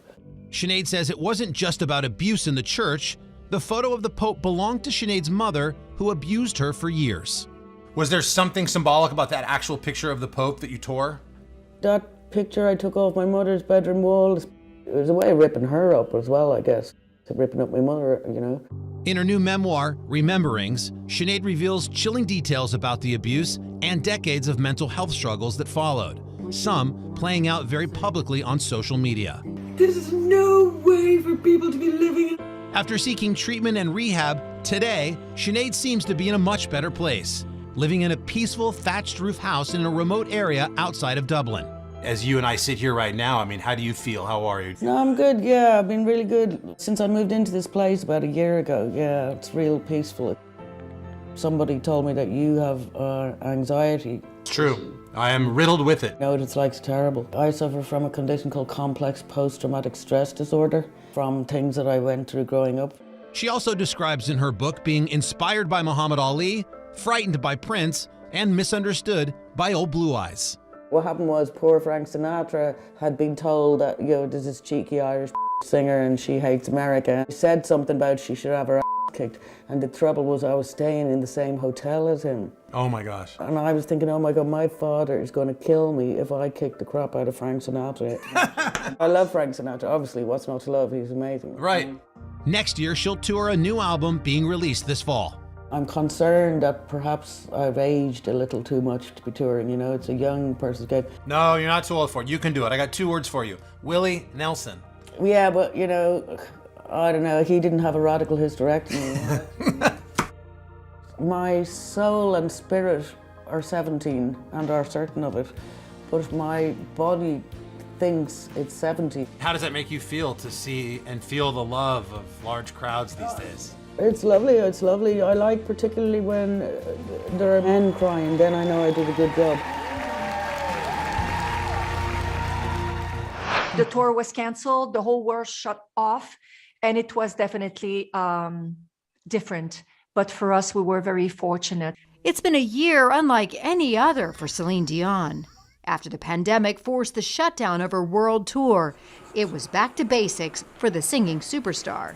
It was the old-fashioned family fun, simple pleasures of life, playing outside a lot, being with them, cuddling at night, cooking, honestly making the best out of this. During her time off, Celine also had moments of reflection. This past January marking 5 years since the passing of her husband, Renee Angelil. This is the first time you've really had that much of a break since you lost Renee. losing my husband, for my kids to lose their father, it was quite something.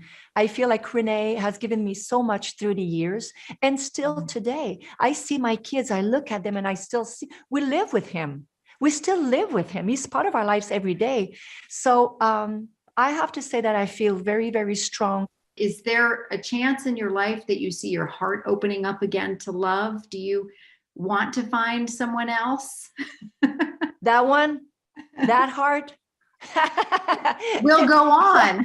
Oh yes, it will go on. Well, I don't know. I have no idea.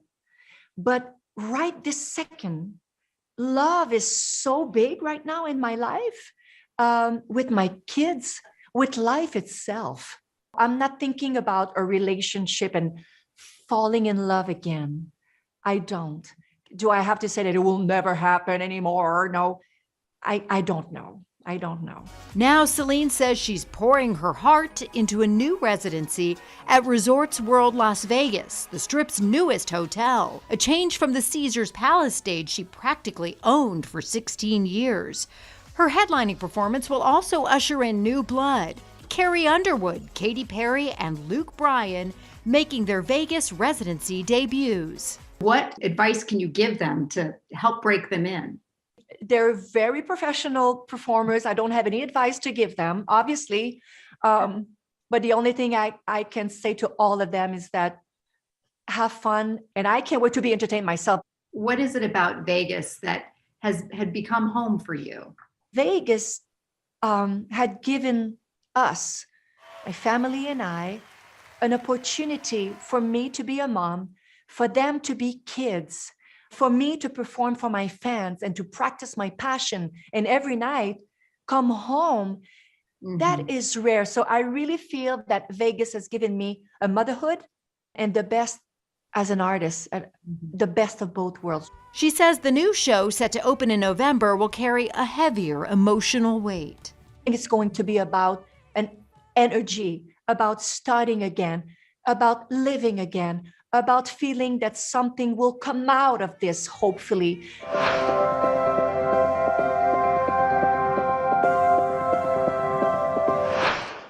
For breaking news in our changing world, download the NBC News app.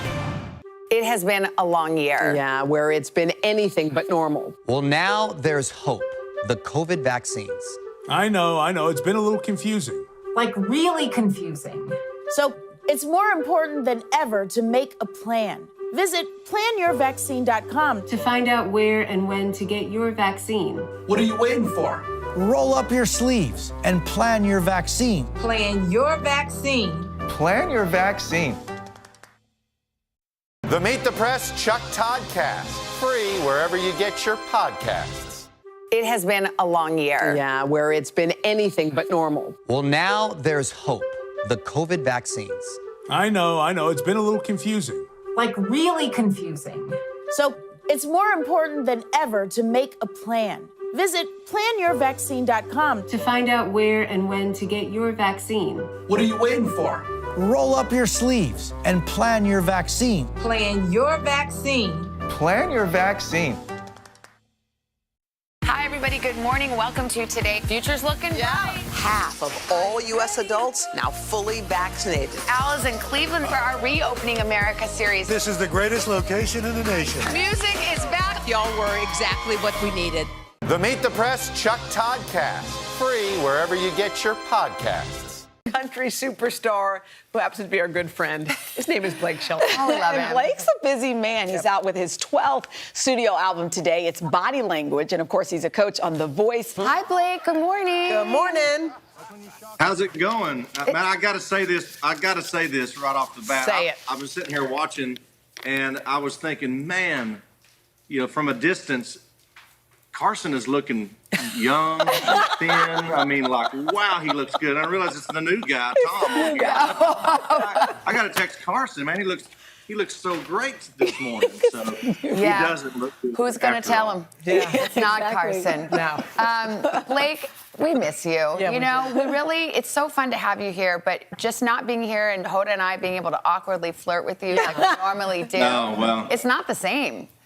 It's not the same. And you know, in this Brady Bunch thing that we got going on right here it's kind of creating it's not just a love triangle anymore. It's like well, Chanel's going to get on. I'm just coming along for the date. Yeah, just for today. Chanel's going to get in on it. Okay, so speaking of love, let's talk about your future bride. I was reading all over the internet this morning, Blake, that y'all have picked the song that you want to dance to, your first dance. If you leave, what are you talking about, dude? You know, I'm going to learn my lesson one of these days. First of all, I said that when I was on Jimmy Fallon's show, and people out there should know I've never given an answer to any question in my life from Jimmy Fallon that wasn't complete bull crap. Oh, that's funny. I mean, why would I be honest with Jimmy Fallon? Let's be honest. So be honest with us. Okay, so what is your first song going to be, the first dance? I don't know. Well, to be honest, I do love that song. I love that song. Maybe I can talk her into it. It would be fun. This. We both love the 80s, you know, soft rock stuff. We're both, you know, that's kind of one of the things that when we started getting to know each other, one of the things that we were shocked about each other is like, wait a minute. I think she was more shocked that I was into it, you know. She was like, wait a minute, what? I thought you listened to like banjos and cricket. What about like Come On Eileen? Right. If we're going 80s. There you go. And here's the thing, everybody just loves you guys. I was just hearing Shania Twain on her podcast saying, you know, your wedding is the hottest ticket in town. Everyone wants to be there. Come on. That is ridiculous. I mean, nobody likes to go to weddings. That's not true. Weddings are, maybe I'm just speaking from a dude point of view, but you know, unless it's your wedding, you don't really want to go to it, right? What? No, we want to go. We want to go to your wedding. Yeah. Hint, hint. So Blake, let's talk about the other big news in your life, which we really should have started with, but we just couldn't believe that about that OMD song. We had to ask about that. Your album. Yes. Can you tell us about your new album? Yeah, I'm so excited about it. You know, I've been kind of pushing back on the idea of releasing an album for a couple of years, and finally my record company just said, hey, you know, we're a record company, so we could use a record from you one of these days. And so we finally, I've been recording for like 3 years and just trying to, you know, and releasing music along the way, singles, and we put out a hits package and just realized, man, it's time to put together an album. You know, fans like to dig through them and find the album cuts that they love. And so we're excited, but really proud of it. I don't know that I've ever worked longer on an album than this one. And I just feel like it's an album full of potential singles. That's kind of how I just approached this, because I wasn't even sure we were doing an album. So everything on this was things that I thought, man, we could release this as a single to radio now and just go with it. So looking at it from that standpoint, I'm just super proud of the whole project. And what's the single that you and Gwen are singing together on? It's Happy Anywhere. We love that song. The other song was Nobody But You. That was on the hits package. But Happy Anywhere is was actually the first single off of this album. And then we came with Minimum Wage, and now here's the album is out there. So we had a blast making that video.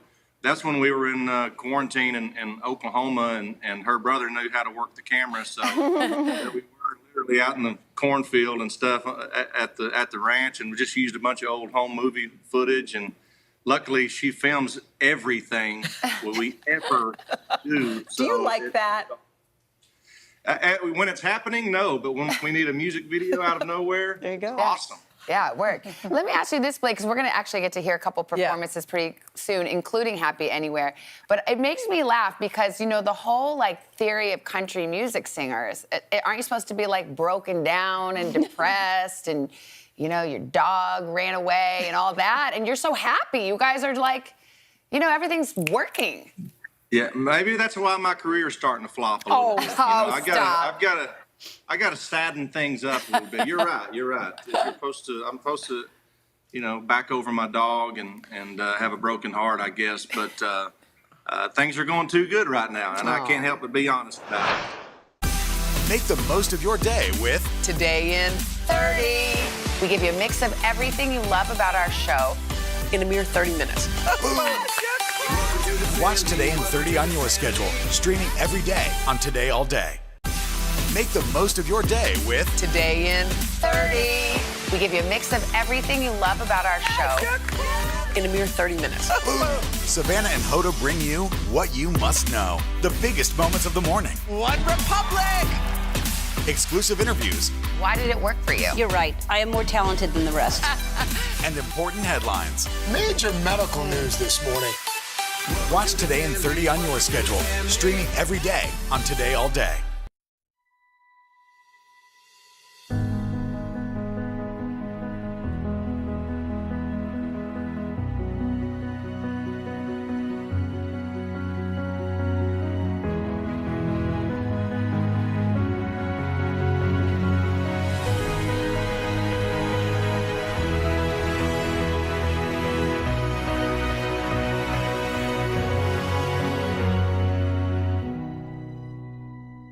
The Meet the Press Chuck Toddcast, free wherever you get your podcasts. I'm rolling up my sleeves for science, so I'll survive if I contract this virus. For family dinners, family vacations, family anything. For traveling somewhere beyond my living room. And for the Rebels, there is no greater feeling than being in the stadium and cheering on Ole Miss. And now it's your turn. Roll up your sleeves, America. Plan your vaccine, because every shot counts. Visit planyourvaccine.com and make your plan. For breaking news in our changing world, download the NBC News app. The Meet the Press Chuck Toddcast, free wherever you get your podcasts. Hi, Alanis. Hi, Alanis. Hi, everybody. It was so fun to talk. I think I talked to you last year on the 25th anniversary of Jagged Little Pill, and there were these plans to go take it out on the road, take your show on the road, and now it's happening. Yeah. Are you fired up to get out of the house? Fired up, and I think when we all see each other again at rehearsals, we may just melt into a big puddle together, weeping for our reunion. We're all dying to see each other. Well, you know what's funny? I was just looking at you when we saw your picture pop up, and I was like, that's Alanis Morissette. You look beautiful, by the way. How long have you been blonde? I missed that chapter. Oh, I don't even know. I'm postpartum, so I think it's been a couple of months. I have no idea. I think everyone played with their hair during the pandemic time because we were all slightly insular. Yeah. How was your pandemic time, by the way? A bit of a roller coaster. I think I'm not alone on that one. I just missed everybody really, really hard. And I was very sad to miss out on the touch and the hugs, to be totally honest. Alanis, I was so lucky to have a front row seat into your meteoric rise going back 25 years. My buddy Guy Osieri at Maverick, I believe, signed you. I might have been your very first United States radio interview in San Jose. Wow. You were 20 in 1995. Glenn Ballard, I think, said something profound to you back 25 years ago when you guys collaborated on the record. What did you expect Jagged Little Pill to do? They were all very excited at the thought, and I was too. I was a little blown away at the idea that we would potentially sell 100,000 copies of the record. And when they told me that number, I just remember thinking, wow, that's overwhelming, So I had no idea what was to come. Alanis, you may have been Carson's first interview, but I came to know you through an obscure sketch comedy show back in the early 80s. You can't do that on television. You introduced me and I think millions of others to Slime and Nickelodeon. And there you are on the right. Have you given any serious consideration to a return to comedy? Yes, we were filming. I have to scratch that itch once in a while. There was a period of time where everyone said, stay in your lane, just stay in rock and roll. And I said, it's for the multitudinous creatures, those of us who are artists who like the different forms of art. We're going to dip our toe in all of them all the time. So now this era is really exciting because it's a big invitation for people to use multiple talents and there's less of a pressure to stay in one lane. Thank God. What are you most excited to sing on stage again from these songs that you've sung a million times, but now with the passage of time and recognizing how iconic they are to people, is there one in particular you're like, oh, I cannot wait to be in front of the crowd and let it rip? I mean, to all of them, to be honest. I love the gratitude singing thank you at the end of it. But from Jagged Little Pill, the only song that I actually can't, it sort of has to be updated in a way, is Not the Doctor. Everything else I can stand by, which is convenient, but Not the Doctor really shows where I was at the time, which is I'm dating you and I don't really want to get into your business and stay church and state, you stay over there. And now that I've been married 11 years, I realize that I want to actively participate in my husband's healing. It could change it to I am the doctor, specifically the therapist. Alanis, we love your collaboration with Willie Nelson. I mean, that one just comes together. How did you guys team up? I've known Willie for a while. I have the privilege and honor to have known him for a while. And when I was really young, I lived in Europe, in Germany. I grew up there for a few years. And my parents would play that song all the time because we would do road trips constantly. So when I kept thinking about our return and our reunion and our tour being reinvigorated, I kept singing that song to myself. And I just thought, I'll just record it. And then I said, well, why not just ask Willie to join me? So it all unfolded very organically. And for him and his family. That's so fun. It's a great song. Welcome back. And our friends, although they're more like family, Little Big Town, have been making music together for more than 2 decades, racking up #1 hits and Grammys all along the way. Karen, Kimberly, Philip, and Jimmy, they're with us live from Nashville. Hey, guys, we were just looking back at our old home movies in Orlando. Remember? That was one of our favorite concerts. It also happened to be our last concert. So we were just checking in. Like, how have y'all been, Karen, since lockdown? Oh gosh, we've been good, hanging in there and just dying to get back on the road, and it's finally happening. So we're incredibly thrilled, and to be back with you guys. That was the last hurrah we had. We love it, Kimberly. So tell us about the new tour. What are you planning to do? Well, just after we were with y'all at Universal, we had maybe 4 more shows, and then we had to call it quits like everybody else did. So we're picking up where we left off. We saw y'all at Carnegie Hall up in New York City, but we're picking up where we left off, and we're gonna hop back on the road and go to all those cities that we didn't get to go to last year. We're so excited. We cannot wait to get back out there. How do you guys juggle, you're picking up where you left off with Nightfall Tour, and then I hear you have new music. So how Jimmy, has it been, creating new music, and what does the new music sound like? Give us just a little hint. Oh man, we were in the studio till late last night and just having a blast. I'm excited about the new stuff. There's some really great songs that I think speak to kind of whatever everybody's been going through and coming out of, and we wanted to bring some light and some fun, and so that's kind of the way it's feeling right now. We're super excited about You sticking with that alcohol theme, hopefully? There's always going to be some of that. Very good. You know what, Philip? Philip, speaking of that, I mean, my favorite Little Big Town song, and there are a lot, but wine, beer, whiskey, it's the perfect party anthem. It's been streamed 150 million times. What's the story behind the song? Well, to be honest, we were writing a really serious song that day, and then as we took a break from that, we said, I think I was the one that said, hey, let's have a drink. Look, we got wine, we got beer, we got whiskey, and we tried to get them all in there. So we wrote the song in like 30 minutes, it seemed like. Well, it's a little embarrassing, guys, when our kids start singing it. Cal was singing it. Haley sings it. We had a lot of explaining to do. They don't sing Coke and Sprite and lemonade. We saw your little boy dancing to it on Instagram. And that was like the 4th time he did it that I finally captured it on video. He was all night. I mean, there were somersaults involved and everything. So he loves it. Can I just ask you guys, what's the secret sauce? I mean, 2 decades together. How do you guys keep coming out with hit after hit that we're all singing along to? I think we're just always looking to be inspired and looking. Oh my goodness! Look at y'all back in the day. Our hair is way better now than it was then. Always looking just like to do the next thing, and we never feel like we're finished. I don't know. I think also the chemistry between the 4 of us is really special, and we take care of each other and take care of our families, and our life on the road together, raising children is important, and connecting with our fans is really important, and lifting them up. And so I think that's what still is moving us along. What's next? That's what we're always thinking. Yeah, and Karen, every concert we've been to, we've seen your kids are all there, front row, every single time. Yeah. You guys are in harmony. Yeah. Hi, everybody. Good morning. Welcome to Today. Future's looking bright. Half of all U.S. adults now fully vaccinated. Al is in Cleveland for our Reopening America series. This is the greatest location in the nation. Music is back. Y'all were exactly what we needed. Make the most of your day with Today in 30. We give you a mix of everything you love about our show in a mere 30 minutes.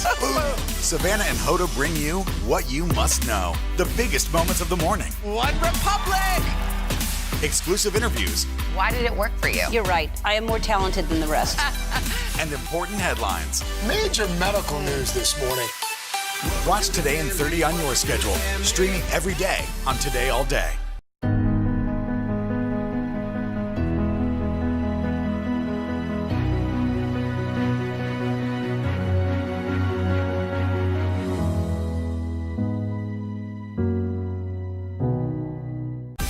Make the most of your day with Today in 30.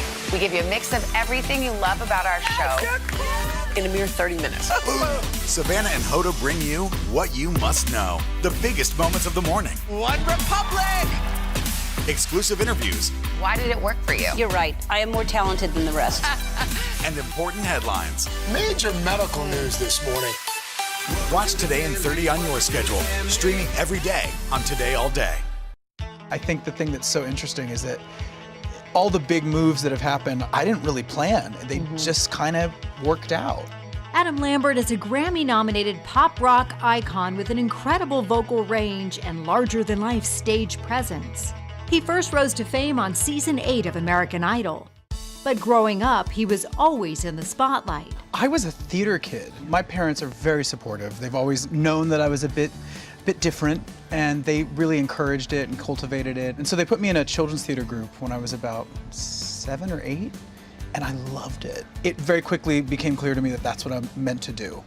From an early age, Adam says he always knew he was gay and didn't shy away from it. Was there somebody who sort of helped pave the path for you? I felt safe at home, which I think that was a big deal for me. I had some teachers that kind of, I think without actually saying it, sort of created a safe space for me, and that really allowed me to sort of find the comfort in my own skin to be able to come out and say, this is who I am. Adam came out to his family and friends early on, but after his run on American Idol, he came out publicly to the world. Did it change anything for you within the music industry? I was open and out with all the people that I was working with. It wasn't a secret. I think it actually made things a bit easier at that point. Yeah. I was very clear on the idea that there's no way I'm gonna hide this. And also for the people that I had seen and I watched, hide their sexuality, I always thought to myself, man, that must be stressful. For Adam, being true to himself made all the difference, and his career took off, releasing 4 solo albums and joining forces on tour with legendary rock band Queen. And when you step into those iconic golden platform shoes that you're wearing, stepping into that role almost as Freddie Mercury did, what is that like for you to get on that stage? I've been with them now for about 9 years, and it's crazy because it's been an evolution for me. The first time we went out together, and I was just getting my feet wet at that point, and I was pulling it off, but I don't think I felt totally at home there yet. But over the next tour, I think I started growing into it more, and I feel now when I get on stage that I can really just be myself 100%. Being 100% himself has driven him to help others like him do the same. To aid in the fight for equality, he launched the Feel Something Foundation in 2019 that supports LGBTQ organizations. I think anybody that's in the community and our allies need to look deep within themselves with some empathy and put yourself in that person's shoes and realize this person was born this way, that's who they are, and to hold someone back and punish somebody and discriminate against somebody, that's evil, it's terrible.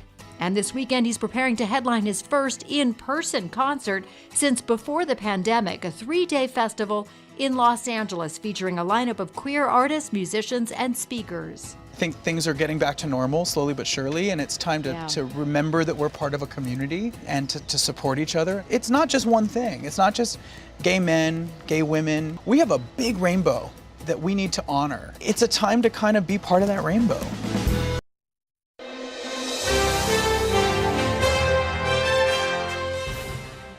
I'm Abby, and I'm the stepmom. And I'm Maria. I'm the kids' biological mother and Abby's husband's ex-wife. Abby Reverts and Maria Anderson had a rocky start. Maria and her ex-husband Stephen have 2 kids together. After the couple divorced in 2013, they both got remarried, but sharing custody of the kids was complicated. Actually seeing somebody with my kids, it's not an easy thing to swallow. It's those feelings of, is she going to be better than I am with my kids? Are my kids going to like her better? Each encounter was just tense, and I'd always feel this just gut, like, oh boy, what's coming? I didn't have respect for their parenting styles, and they didn't have respect for mine.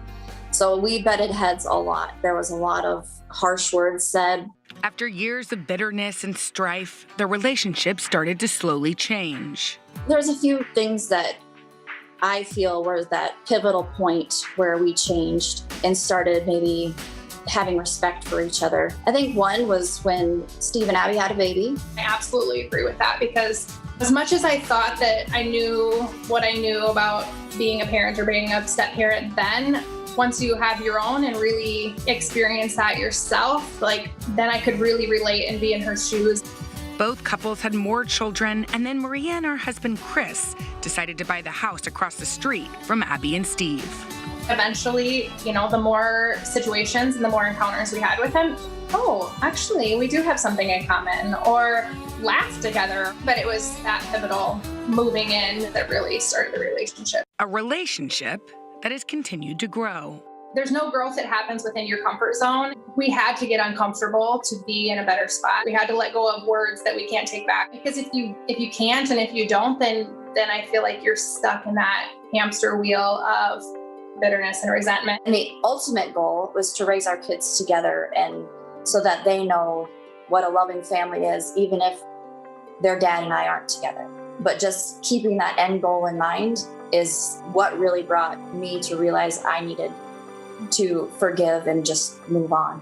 With forgiveness came an unexpected friendship. I know that I can be honest with her, that I can come and have a genuine conversation and expect a genuine response.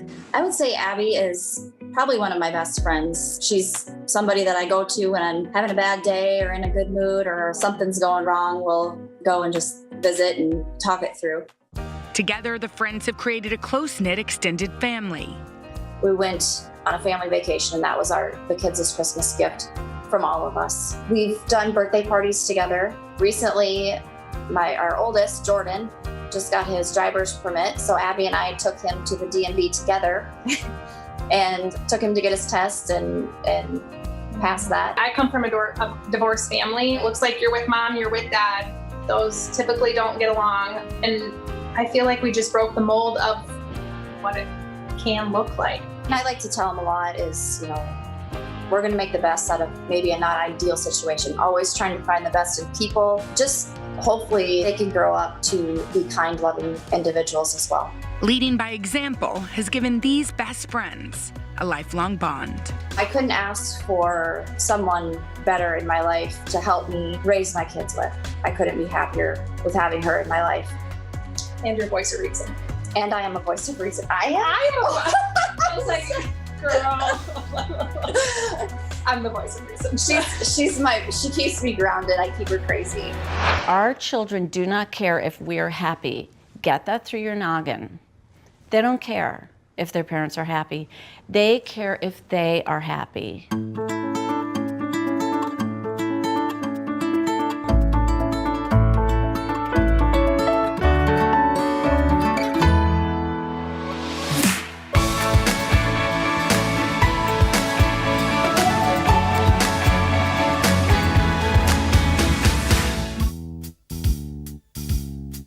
Go at your own pace. Don't let somebody convince you when you should be involved. But keep in mind, once that happens, it changes. I met my stepkids probably about a year and a half to 2 years after my husband and I had begun dating. And it was something very simple. So we planned it out because I was like so nervous. Are they gonna be like, you're not my mom? Like, so we met at the bowling alley. So when I first met my stepdaughter, I was very intentional about letting her set the pace and set the tone about our relationship. I dove right into being a full-time stepmother right after the day after we got married. There was no kind of buffer, and so that was definitely tricky. It was tricky for them and tricky for me. Just starting out, be friends. Do not parent these children. You want to come in and be a parent, and you want to come in and try to assert your authority or be a disciplinarian. Honey, be a cool auntie. Leave the discipline to their parents until they've established a relationship built on respect and boundaries with you. I have to say, I wish I had followed that rule of not disciplining stepchildren. I really wish I had known that that can kind of cause a rift in the relationship really early, and if you could hold off for a couple of years on not doing any discipline, that you're more likely to gain their trust and develop that sense of closeness. But just like in any household, somebody is usually the one who does the enforcing, and somebody's usually the one who lets the kids get away with it. Any household. So when it comes to your blended household, let your partner take the heavy lifting. It takes work to be in a family like this. Don't make them call you mom. Let them call you by your first name or a nickname or whatever they want. They may change their mind down the road. I get a different relationship. I don't have to do all of the punishing, and I don't have to do all of the things that you think a parent does. I do some of them, and I certainly step up when I need to, but I can also step back and be a friend whenever that's what my stepdaughter needs. And I think she confides in me in a lot of things that she doesn't necessarily feel comfortable confiding in her parents. As a stepmother, you are embracing somebody that you didn't create, you didn't cause heartache for. It can be hard for children to accept love. If they don't know where it's coming from, they can't control it. It's an incredibly beautiful moment when you realize that they've received your love, they accept it. I know my kids love me because they now make fun of me sort of nonstop. The reward comes like later in life. You may not always get the hugs and kisses, but over time, you definitely do start to feel that relationship has really been built and that they will come to you for life advice. And one of my stepdaughters has 2 children, so we talk about parenting all the time now, right? And it's become a really great connection for us. They want to know that you care, and they want to know that you're always going to take care of them. So as a stepmother, you have to do a lot of reassurance. Anytime we end a visit with the kids, I'll always say, you know, guys, thank you for inviting me into your family. I really appreciate it. I thank you for just being so good to me. And this is my first time being a stepmom, so you guys got to tell me if I'm screwing up, because I don't know. And they'll be like, you're doing all right. You really have to try to enter that child's world and live in their world as much as you can. It doesn't have to be quality time. Honestly, quantity really counts. Did they tell you that? Yeah, in parenting, it's all about quantity. I hope when my stepdaughter's older that she can look back and see that just how much I loved her and how much I truly wanted what was best for her. And there are so many times that it doesn't necessarily come out the way that she may want it when she's 9, but I love her so much and I've tried so hard to give her the best life and to help her feel like she had an equal shot at happiness and a successful future and all those things as her friends that don't have divorced parents had.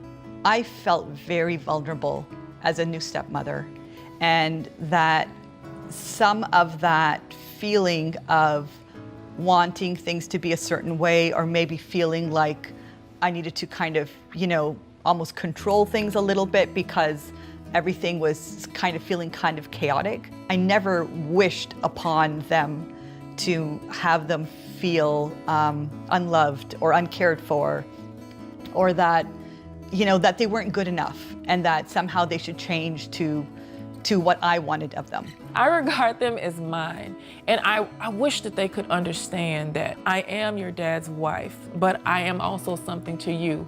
I am yours now too.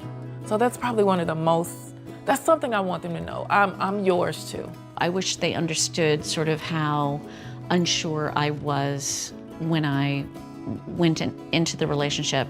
And I think they do know how I'm completely crazy about all of them.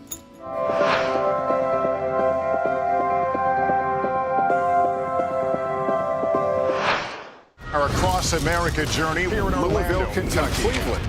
Reporting on an America rebuilding after the pandemic. How narrow a window do you have to really get kids back where we would want them to be? NBC Nightly News with Lester Holt. This is about 50 votes. If you can't get bipartisanship here, where are you going to get it? If China decided to cover this up, can we ever actually get a definitive answer? What happens if we don't act on police reform this year? If it's Sunday, it's Meet the Press. Our week-long journey begins here in Orlando, Louisville, Kentucky. Cleveland. Our Across America journey reporting on an America rebuilding and reimagining a future after the pandemic. Breaking news tonight, the ceasefire in the Middle East after 11 days of deadly violence. Richard Engel is on the ground. Do you think there's a connection between policing and racism? How narrow a window do you have to really get kids back where we would want them to be? NBC Nightly News with Lester Holt. Hi, everybody. Good morning. Welcome to Today. Future's looking bright. Are you ready? Half of all U.S. adults now fully vaccinated. A huge lift is underway for one of the most celebrated cities in this country, Cleveland, Ohio. This is the greatest location in the nation. We're having a baby. Wow. The big reveal is under the lid. Hey now. Things are looking brighter, so we want to help you find the fun in 21. Music is back. Y'all were exactly what we needed. He had a first wife, but I'm his last wife. If you take that attitude, then you stand to be successful.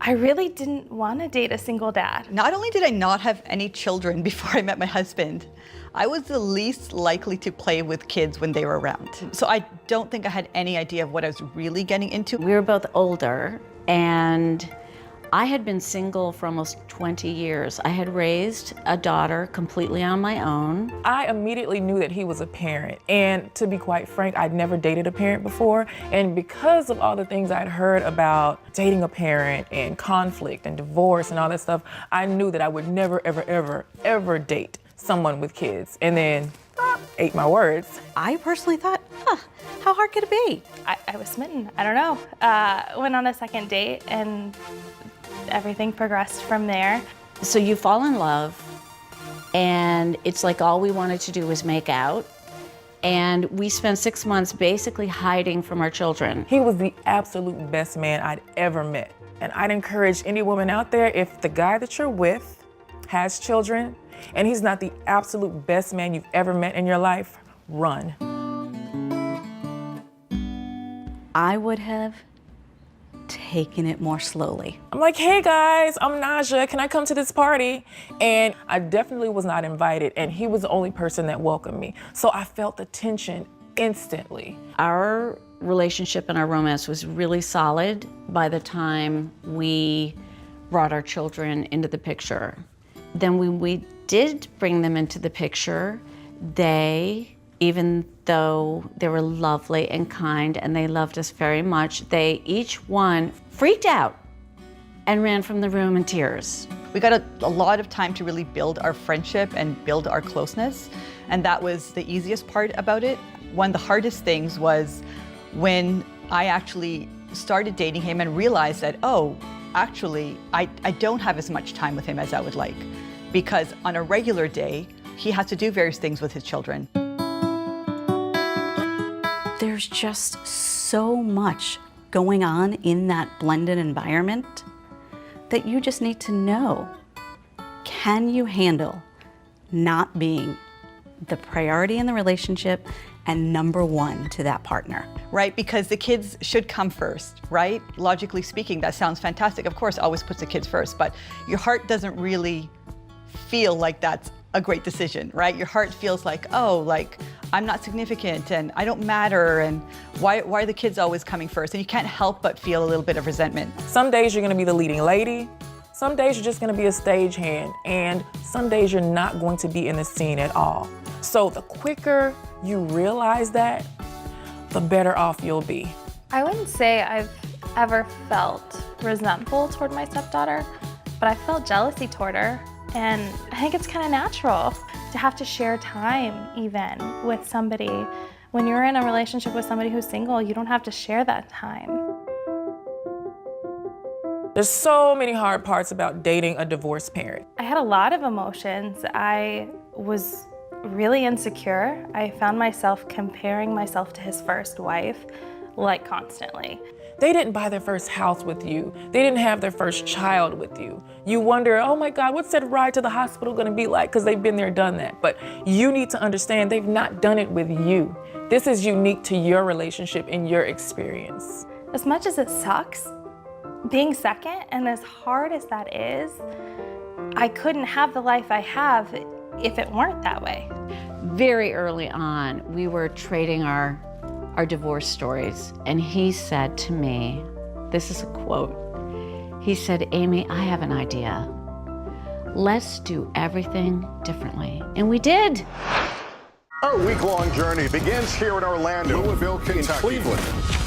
Our Across America journey reporting on an America rebuilding and reimagining a future after the pandemic. Breaking news tonight, the ceasefire in the Middle East after 11 days of deadly violence. Richard Engel is on the ground. Do you think there's a connection between policing and racism? How narrow a window do you have to really get kids back where we would want them to be? NBC Nightly News with Lester Holt. Hi, everybody. Good morning. Welcome to Today. Future's looking bright. Are you ready? Half of all U.S. adults now fully vaccinated. A huge lift is underway for one of the most celebrated cities in this country, Cleveland, Ohio. This is the greatest location in the nation. We're having a baby. Wow. The big reveal is under the lid. Hey now. Things are looking brighter, so we want to help you find the fun in 21. Music is back. Y'all were exactly what we needed. Our Across America journey here in Louisville, Kentucky, Cleveland. Reporting on an America rebuilding after the pandemic. How narrow a window do you have to really get kids back where we would want them to be? NBC Nightly News with Lester Holt.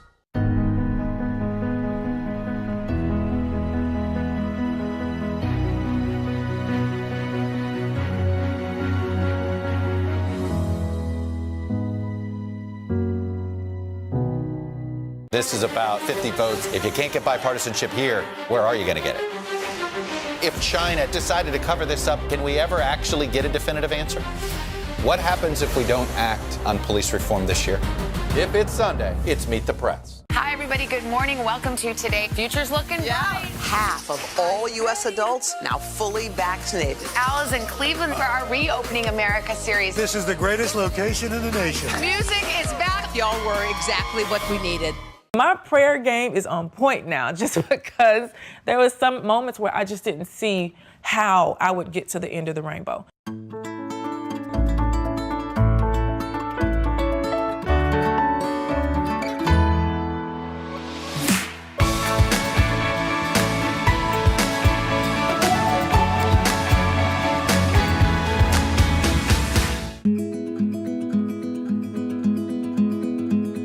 There's a lot of things that people don't get about step-parenting, and often the advice I would get was, well, what did you think you were getting into? What did you expect? Why did you marry him? And it's kind of like, well, that's not what I need right now. For stepmothers, it's very difficult for people to understand what their life really is. When you have stress, when you're having moments of contention, when you are completely overwhelmed, I don't think it's a good idea to go to your loved ones. These people, they love you. And in their mind, the first thing they're gonna tell you to do is just to leave. No, I want the best for you. I don't want him for you. I want you to go. And you're in love. As a newbie stepmom, you don't know who to turn to. Your friends who are not stepmothers don't have that insight to share, and only other stepmothers can help you get through it. Let's say you're with a dad and he has a bedtime ritual with one of his kids that goes on for hours, and you're left watching Netflix by yourself. You know, like, there is so much to resent on both sides.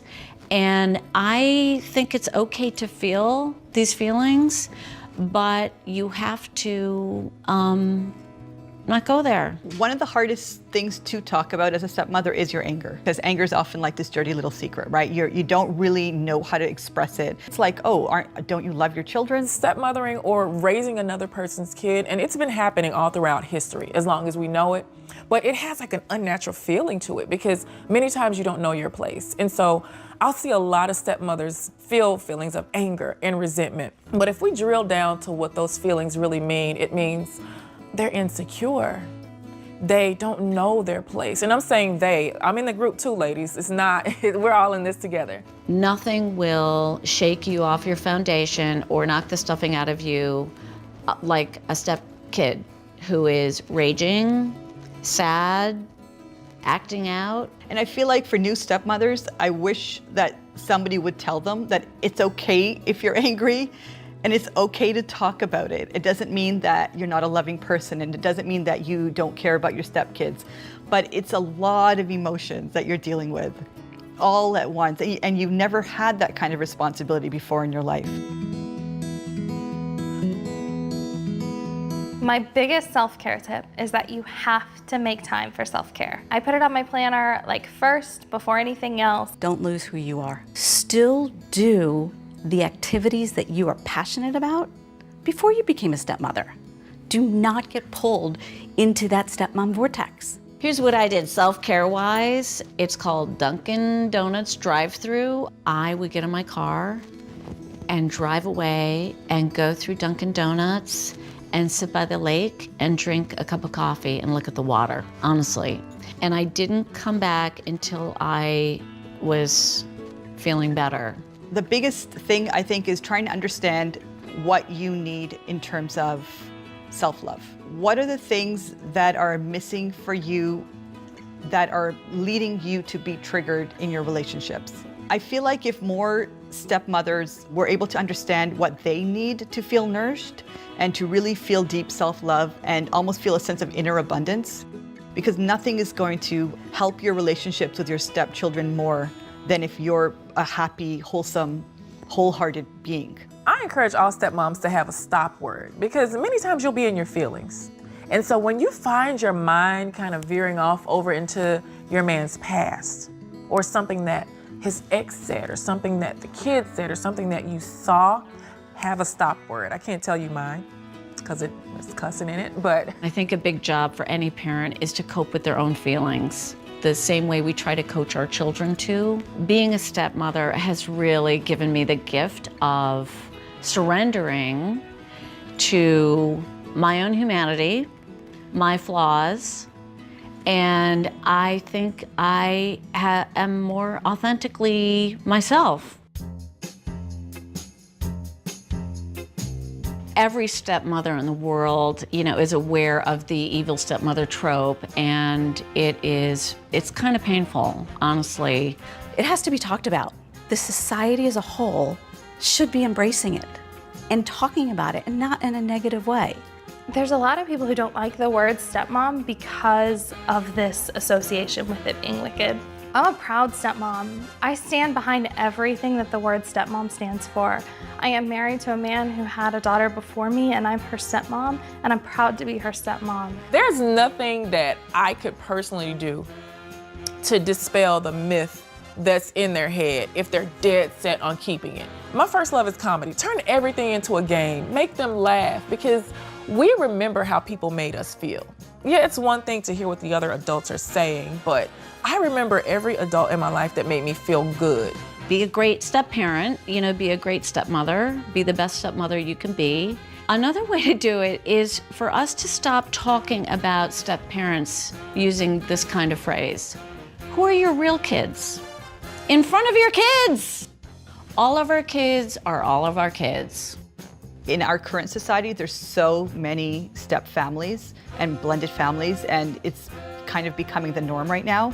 And there's so many happy kids who are part of these families, so maybe they can be changing the stereotypes for the future in the sense of like, I was raised by a stepmother and I turned out great and she loved me and cared about me and she was a stable adult in my life. You can't take a lot of stuff personally. Compared to Cinderella, everybody's got it pretty good.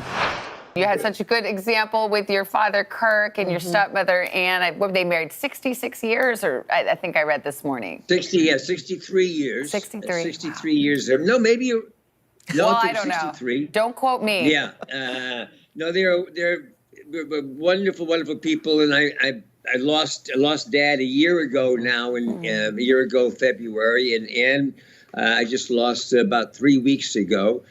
And my tribute to her is an extraordinary stepmother. Step parents really don't get the credit they're due. You hear all the stories about mean old step parents, but the truth is people like Anne, and I had a great stepfather, and a lot of families do, that out of their love for their partner, they've raised their kids, other people's kids, and there's extraordinary efforts on their part. So here's to, I think we have so many days now. Dave, I think we need Step Parents Day. You know what? That's a good idea.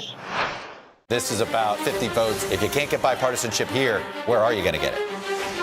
If China decided to cover this up, can we ever actually get a definitive answer? What happens if we don't act on police reform this year? If it's Sunday, it's Meet the Press. Make the most of your day with Today in 30. We give you a mix of everything you love about our show in a mere 30 minutes. Savannah and Hoda bring you what you must know. The biggest moments of the morning. One Republic! Exclusive interviews. Why did it work for you? You're right. I am more talented than the rest. And important headlines. Major medical news this morning. Watch Today in 30 on your schedule. Streaming every day on Today All Day. It has been a long year. Yeah, where it's been anything but normal. Well, now there's hope. The COVID vaccines. I know. It's been a little confusing. Like really confusing. So it's more important than ever to make a plan. Visit planyourvaccine.com to find out where and when to get your vaccine. What are you waiting for? Roll up your sleeves and plan your vaccine. Plan your vaccine. Plan your vaccine.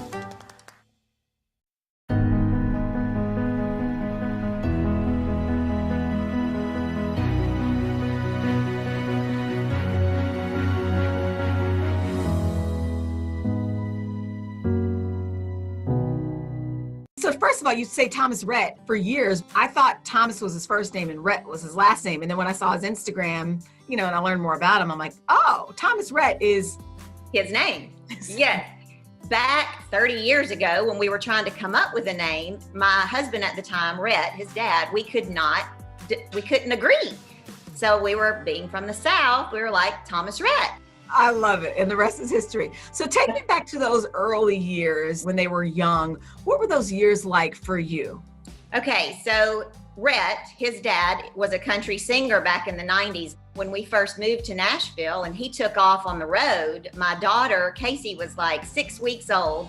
Thomas Rhett was 4. It was kind of crazy. And we would go out on the road, some with Rhett, but to me, that was harder than just staying at home with them and doing it by myself. So tell me, I know you, and I'm also a product of divorce early on, but you and your husband divorced when the kids were young. Any advice to other moms out there who are going through a divorce with young children? Yeah, don't ever badmouth your ex, because that is their father and you married him for a reason. They have some good in them. So just keep all that to yourself. And we were both very good at that. And I think my kids, they came through it, but we've always kept it amicable. And like even now, we spend Christmas together and go on ski trips and to the beach. And if you create problems there, it creates problems for your kids. That is such wonderful advice. Thomas Rhett has said that the way he views his life and his morals and all of that is because of you and what you instilled in him as a child. As a mom, that must feel so good to hear, because I'm sure there are days when you're thinking, did I do this right? Well, I mean, I tear up and cry just about every time I hear it, because, it does make you feel really good that, when you're doing it, when you're in the midst of it, you're like, oh, what am I doing? You surround your kids by good people and they will eventually become good people. And that's the goal.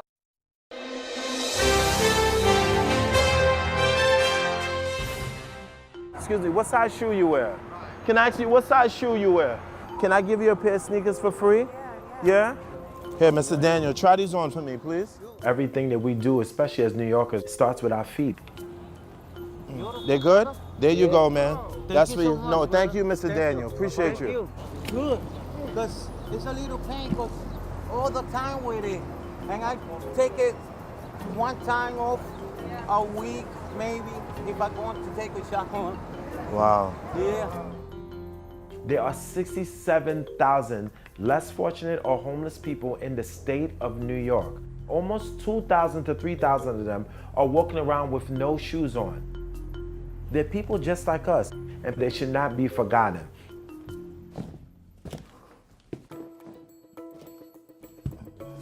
It's From the Soul is a nonprofit organization providing sneakers to the less fortunate.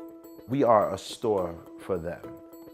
We do not call them homeless. We call them less fortunate because we believe in one day they will move into a place of becoming fortunate.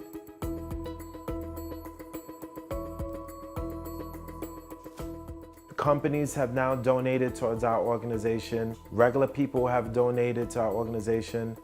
Everybody can look into their closet. Every single person can look in their closet and see something that you know you're not gonna wear anymore. Now the bridge between that is something you're not gonna wear anymore and finding who needs it.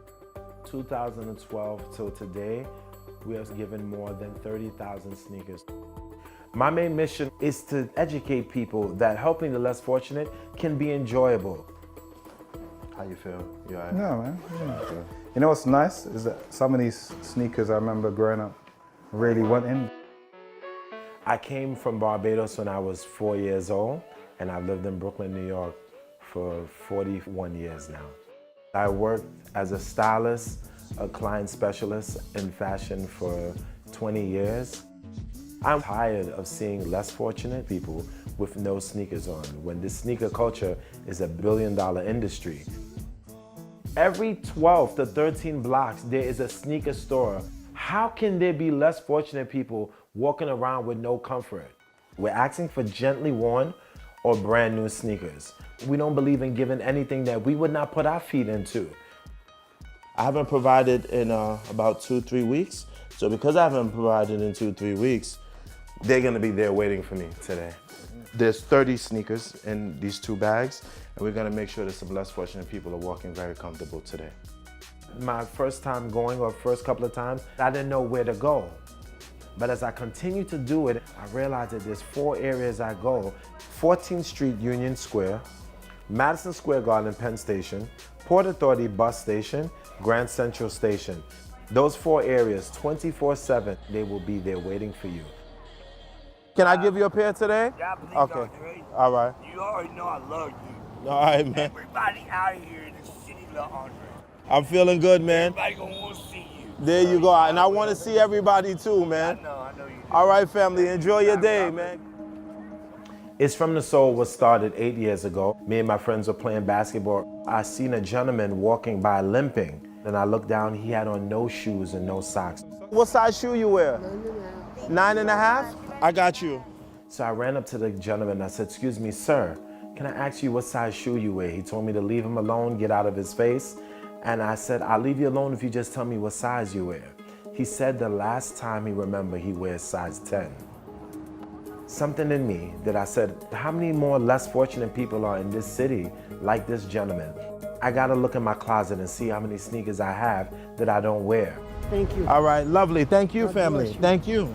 Thank you. I started walking around New York City every day in my closet grabbing sneakers that I didn't even wear, looking for people who wear from 10 to 12 and started providing my sneakers to them. When my sneakers ran out, I started asking all my friends and their family for their sneakers. And then that's how It's From the Soul grew. Can I give you a pair of sneakers for free? Yeah, follow me, please. Try these on for me, please. Some nice, good New Balance, super light, comfortable. What's up? What's going on, man? How are you? Hey, what's up? How's everything? Good, good. All right, give me 1 second. I'll be with you, okay? We tie their sneakers for them. Help them put their sneakers on. We want them to feel dignity. We want them to feel like they're coming into a sneaker store. You do? Okay. The new 580s, so when you step down, it has that cushion in it. That makes it more comfortable. Yeah, I need a car. I just had an operation. Yes, well, bless you, man. Bless you. A lot of the less fortunate people, they don't understand, why would you want to give me something that you probably can sell? So we have to change the narrative and let them know we are here to help. We are not here to get anything from you. All right, yeah, Mildred, yeah. They fit, right? Oh, yeah. Yeah, there they go, there you go. The things that I usually complain about, shows me that the things that I complain about, they really don't matter. Because now other people are providing for less fortunate, and they send us the video, they send us the picture, so that we could see that we have inspired them. So now that this organization is growing the way it is, now that people feel the need that they need to give out of their closet or give their resources, it's just an incredible feeling.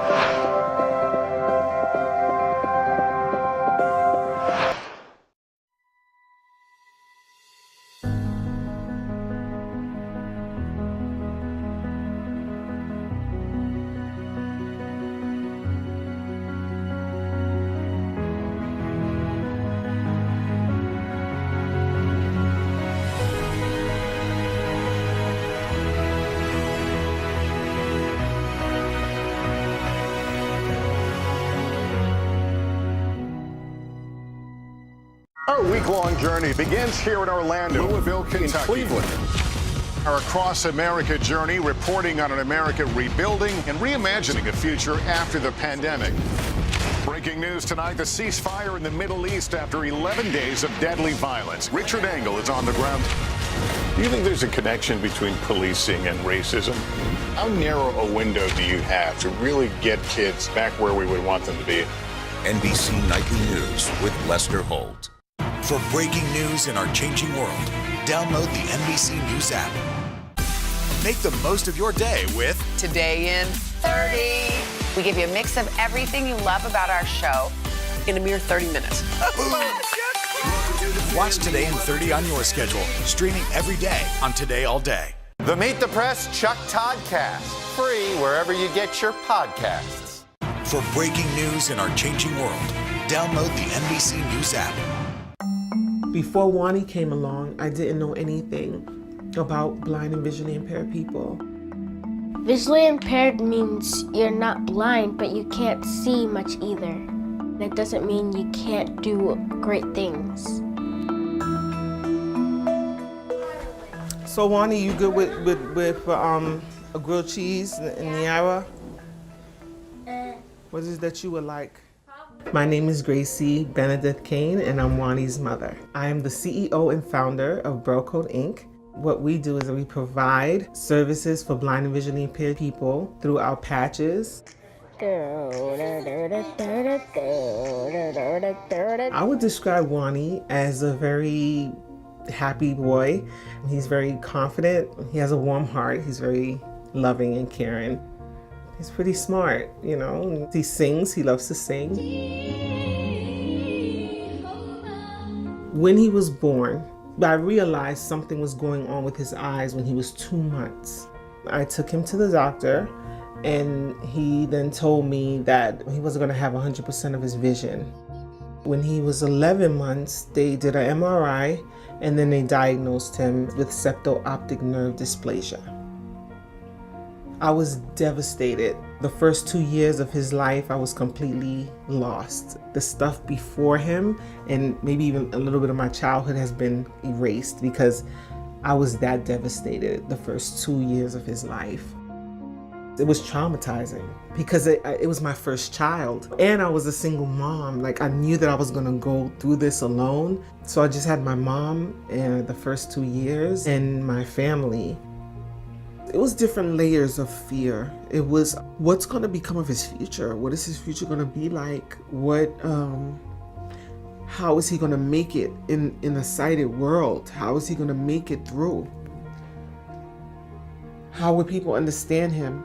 Because when a child is born this way, majority of the time, it's other things going on with them too. There's other issues. His optic nerve wasn't fully developed, but also his pituitary gland wasn't really developed as well. It was so many other layers. After he turned 2, I came to terms with everything. There was a point when he started to walk. He was walking at, I believe it was 19 months, and he spoke before he walked. And he picked up an object off the floor, and I saw that there was a contrast. So he was teaching me along the way. Unbeknownst to me, Wani was gonna teach me and show me the way. So when Wani was 4 or 5 years old, I believe, there was a struggle on how to put on his clothes. He was trying to, but it just wasn't working. So I actually started to just search. I started to do a heavy search on things and products, and I didn't find anything that would work. I was laid off, and literally 3 weeks later, I was sitting in my living room, and I had an epiphany. I saw patches. I saw patches in Braille. And it spooked me out because I was by myself inside of my apartment, but I'm looking up and I'm seeing objects, I'm seeing things, and I was like, oh my God, that's it. This is what I'm supposed to do. I'm supposed to make Braille on clothes for kids.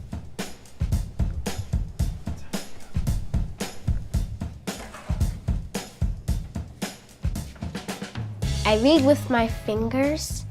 I read Braille. The patches, they're adhesive and you could stick them to clothes, and it has directional cues such as back, left, and right. If the Braille's on the inside, that means it's inside out. And if it's on the outside, then it means it's fine. I could easily put on my clothes without having to ask her, is this backwards, is this inside out? With Braille code patches, I can know without asking her. So I'm glad my mom created this. I want sighted people to know that blind and visually impaired people can do great things despite their condition. I do communicate with sighted people, but still, it's kind of rare to find someone in the same boat as me.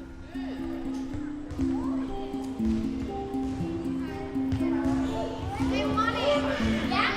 You were right. Season 3 was really sad. You're up to season 3 already? I met Wani. He was a student in my class. He was very eager to learn. Wani was like, whatever you got, Miss Reed, just give it to me because you sound like my mother. And I instill in the children that school is supposed to be a place where learning is fun. And feel the powder inside? Yeah. What do you think that is? Cocoa powder? Those are iron shavings. So let's sprinkle some on the paper. So I want you to feel so you could see. Now take your magnet, see what happens. Wow. Feel the other end so you know.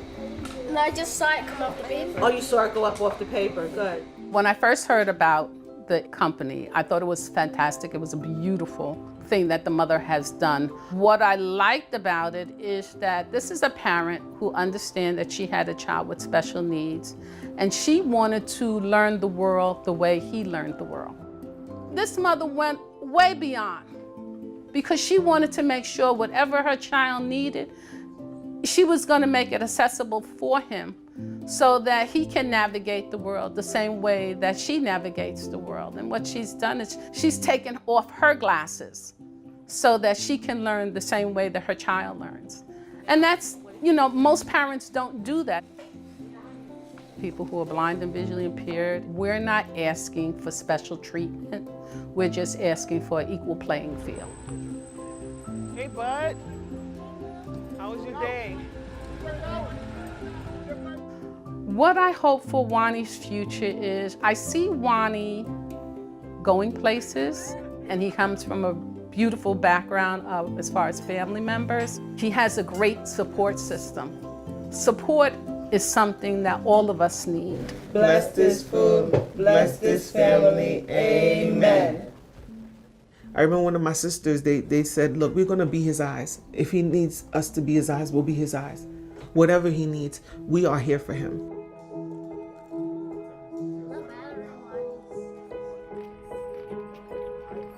I don't understand why we're in 2019 and there's no Braille labels on products. Okay, so let's see what we're gonna get here today. Wani's ready for the independence, but the world is not ready for him. He cannot go to the supermarket on his own because he can't read what's on it like a sighted person could. So it will be him constantly having to ask. I'm preparing him as much as I can.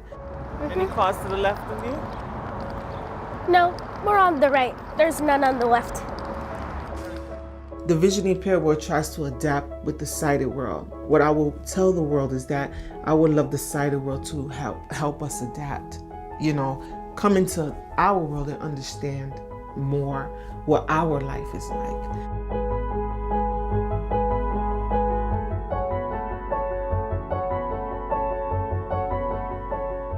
I've given him so much independence that I just have to continue to do it. I have to continue to let him go. As hard as it feels inside, it's hard to think about it, and that's what I've been doing, and I will continue to do.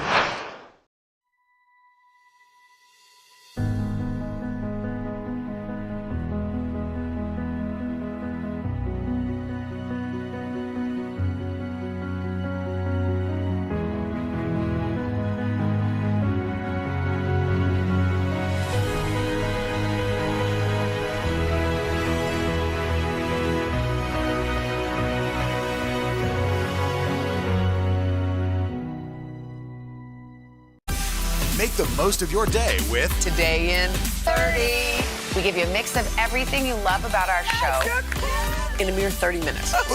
Savannah and Hoda bring you what you must know. The biggest moments of the morning. One Republic! Exclusive interviews. Why did it work for you? You're right. I am more talented than the rest. And important headlines. Major medical news this morning. Watch Today in 30 on your schedule. Streaming every day on Today All Day. Hi, everybody. Good morning. Welcome to Today. Future's looking bright. Half of all U.S. adults now fully vaccinated. Al is in Cleveland for our Reopening America series. This is the greatest location in the nation. Music is back. Y'all were exactly what we needed. Our Across America journey here in Louisville, Kentucky. Cleveland. Reporting on an America rebuilding after the pandemic. How narrow a window do you have to really get kids back where we would want them to be? NBC Nightly News with Lester Holt. Make the most of your day with Today All Day. Get closer to all your friends at Today in a whole new way.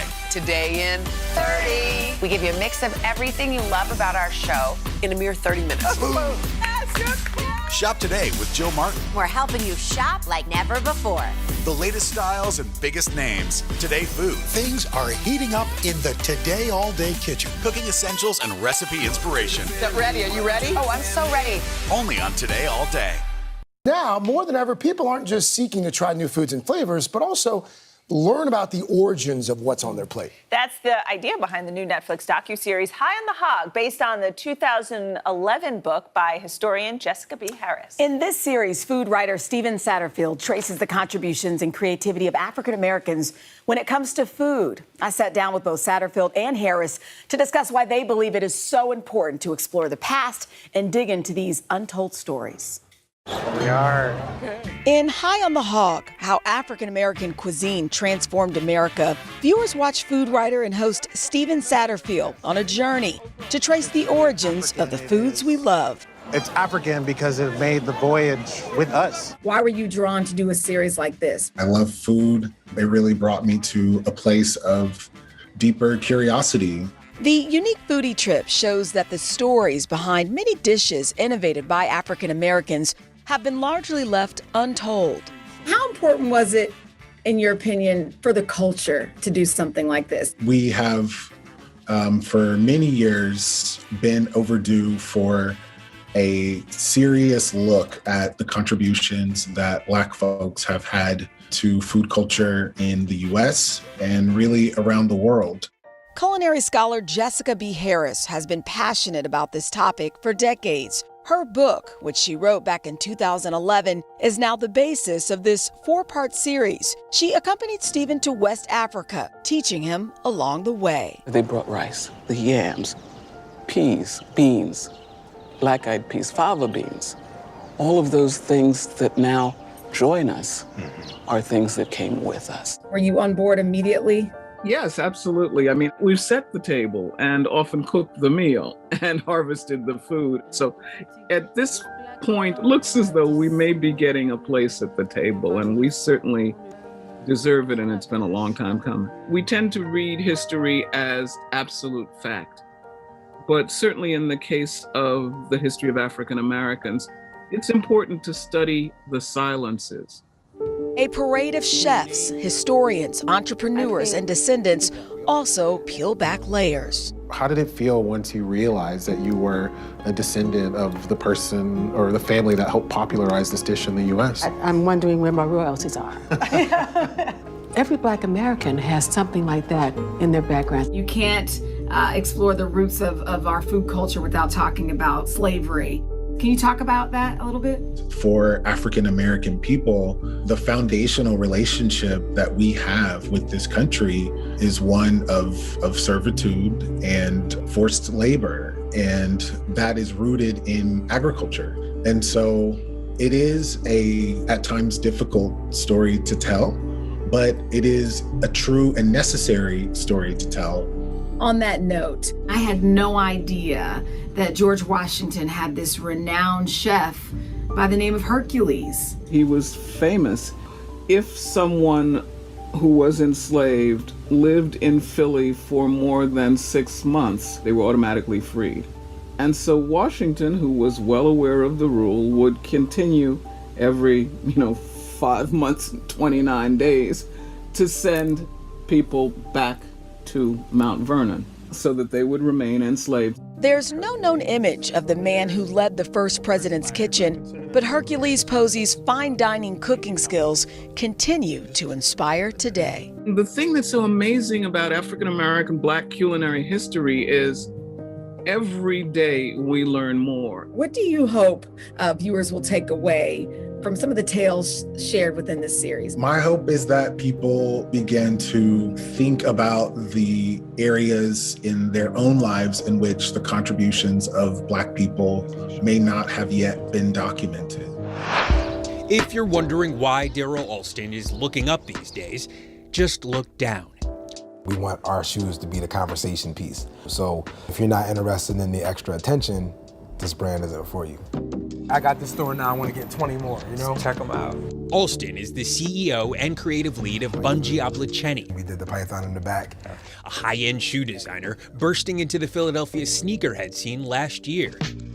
They're made flashy to create buzz and draw attention. And this is one of my favorites too. But the original purpose was just to give Daryl his great escape from prison.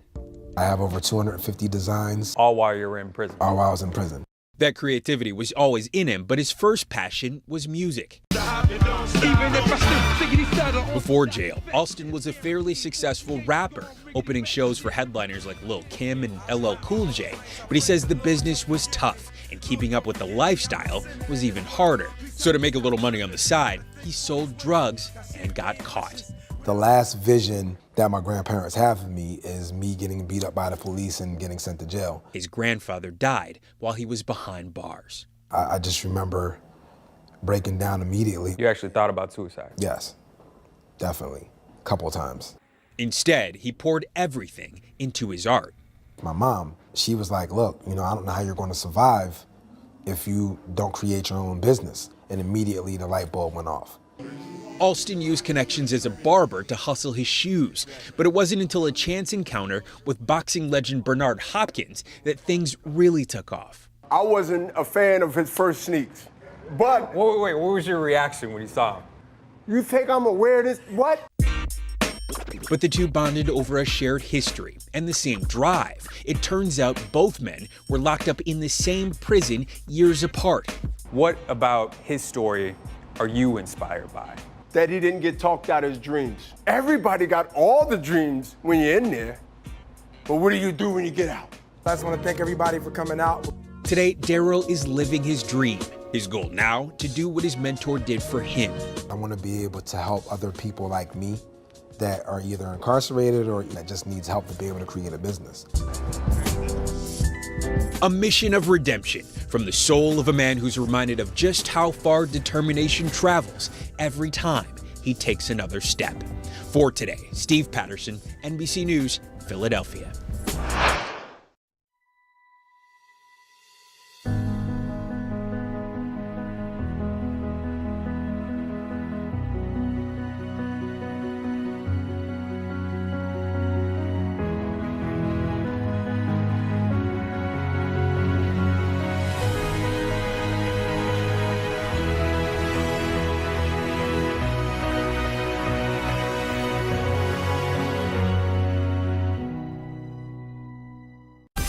Make the most of your day with Today in 30.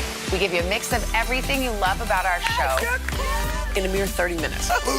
Savannah and Hoda bring you what you must know. The biggest moments of the morning. One Republic! Exclusive interviews. Why did it work for you? You're right. I am more talented than the rest. And important headlines. Major medical news this morning. Watch Today in 30 on your schedule. Streaming every day on Today All Day. Hi, everybody. Good morning. Welcome to Today. Future's looking bright. Are you ready? Half of all U.S. adults now fully vaccinated. A huge lift is underway for one of the most celebrated cities in this country, Cleveland, Ohio. This is the greatest location in the nation. We're having a baby. Wow. The big reveal is under the lid. Hey now. Things are looking brighter, so we want to help you find the fun in 21. Music is back. Y'all were exactly what we needed. Let's go. Meet 24-year-old identical triplets, Ahmad, Khalil, and Malik Jones. No equipment. All you need is some space, some hydration, some energy, and some action. All right? That's it. Growing up, the brothers always put fitness first. And while all three of them were attending the University of Pennsylvania, they started a side hustle, training friends and classmates. This is dorm abs. We started hosting boot camps with the dorm that we were living in. And the following year, they invited us to continue doing them. So the University of Pennsylvania ended up being one of our first biggest clients. After graduation, the threesome became certified trainers and launched Trio Fitness full-time with a mission to motivate folks to move, not only to better their bodies, but their minds. Between the three of us, we have that synergy, we have that trust that you can't really get typically when you're starting to build a business. And it's been easy for us to just transition from being on the same sports team to being on the same business team. In addition to running Trio Fitness, the siblings are also at the top of the boutique Philly workout scene. Ahmad is an instructor at Barry's. Khalil is a trainer for Rumble Boxing. And Malik is a coach at Unite Fitness. Today we got 10-minute abs. In Philly, their classes are so in demand that clients gym hop to catch each brother. The triplets call that the Trio Fitness Tour, or the Trio Triple. We actually even had one woman, she was visiting from Chicago, so I think she took Khalil's class first and didn't know that we were triplets, and then just happened to go take Malik's class. And then she was like, you guys are triplets, now I gotta go take Ahmad's class. She was here for like a weekend and she took all three classes, like almost back to back. But at the beginning of the pandemic, Trio was forced to pivot. With widespread gym closures, the triplets no longer had physical spaces to teach their classes. So they went digital. We started making fitness content on TikTok. We started doubling down on Instagram, giving people workouts they can do from home. Longer follow-along workouts, shorter workouts, workouts you can do without equipment, workouts you can do with chairs, detergent bottles, wine bottles. So just making sure that people had the resources to stay healthy at home as best as they could. Then, in the wake of Philly's Black Lives Matter protests, the brothers decided to use their platform for good and shifted their Instagram feed from playful workout videos to serious snippets on practicing meaningful allyship and supporting Black-owned businesses. We felt as though we had a responsibility to make sure that we use our platform in a way that created more visibility around issues that were really, really important, but not necessarily talked about enough. And also, let's educate ourselves, because at the same time, the three of us benefit from different types of privilege as well, right? Nobody is completely outside of privilege, but you use it in order to communicate and advocate for the other group. Through it all, the brothers have embraced a new entrepreneurial side of their relationship. As rough as things can get, as maybe it's just a hard night of work, we can still laugh about it, we can still have fun with it, but we're always gonna be having fun. And that's why it's really the best situation that we could even ask for. 2, 1, 3. Hey, Craig, look. It's our Today in 30 friends. Hi, you guys. Happy Monday. We hope you all had a great weekend. What a good-looking crowd, too. This is your digital show, Today in 30. We've got a lot to get to, so we should probably get started. We should. All right. SG is on the ground in Tokyo. She'll bring us the latest on that breaking news, the positive COVID-19 case on the women's gymnastics team and what it may mean for the rest of the game. Also, Jeff Bezos will join us ahead of his trip to space tomorrow. We'll meet the really special crew that's joining him and making history in outer space. And then an exclusive look at a massive reconstruction effort at Notre Dame Cathedral. That's 2 years after that devastating fire. And it's Make Ahead Monday, and we are brewing up some creative recipes for all the coffee lovers out there. And then we're going to show you some Olympic-inspired outfits so you can cheer on Team USA. Let's do it. It's time for Today in 30. Craig is with me. Savannah has made her way to Japan, and boy, do we have some big news out of Tokyo. And Savannah, this is not what we wanted to hear with just 4 days to go until the opening ceremony. SG, what's the latest there? Good morning.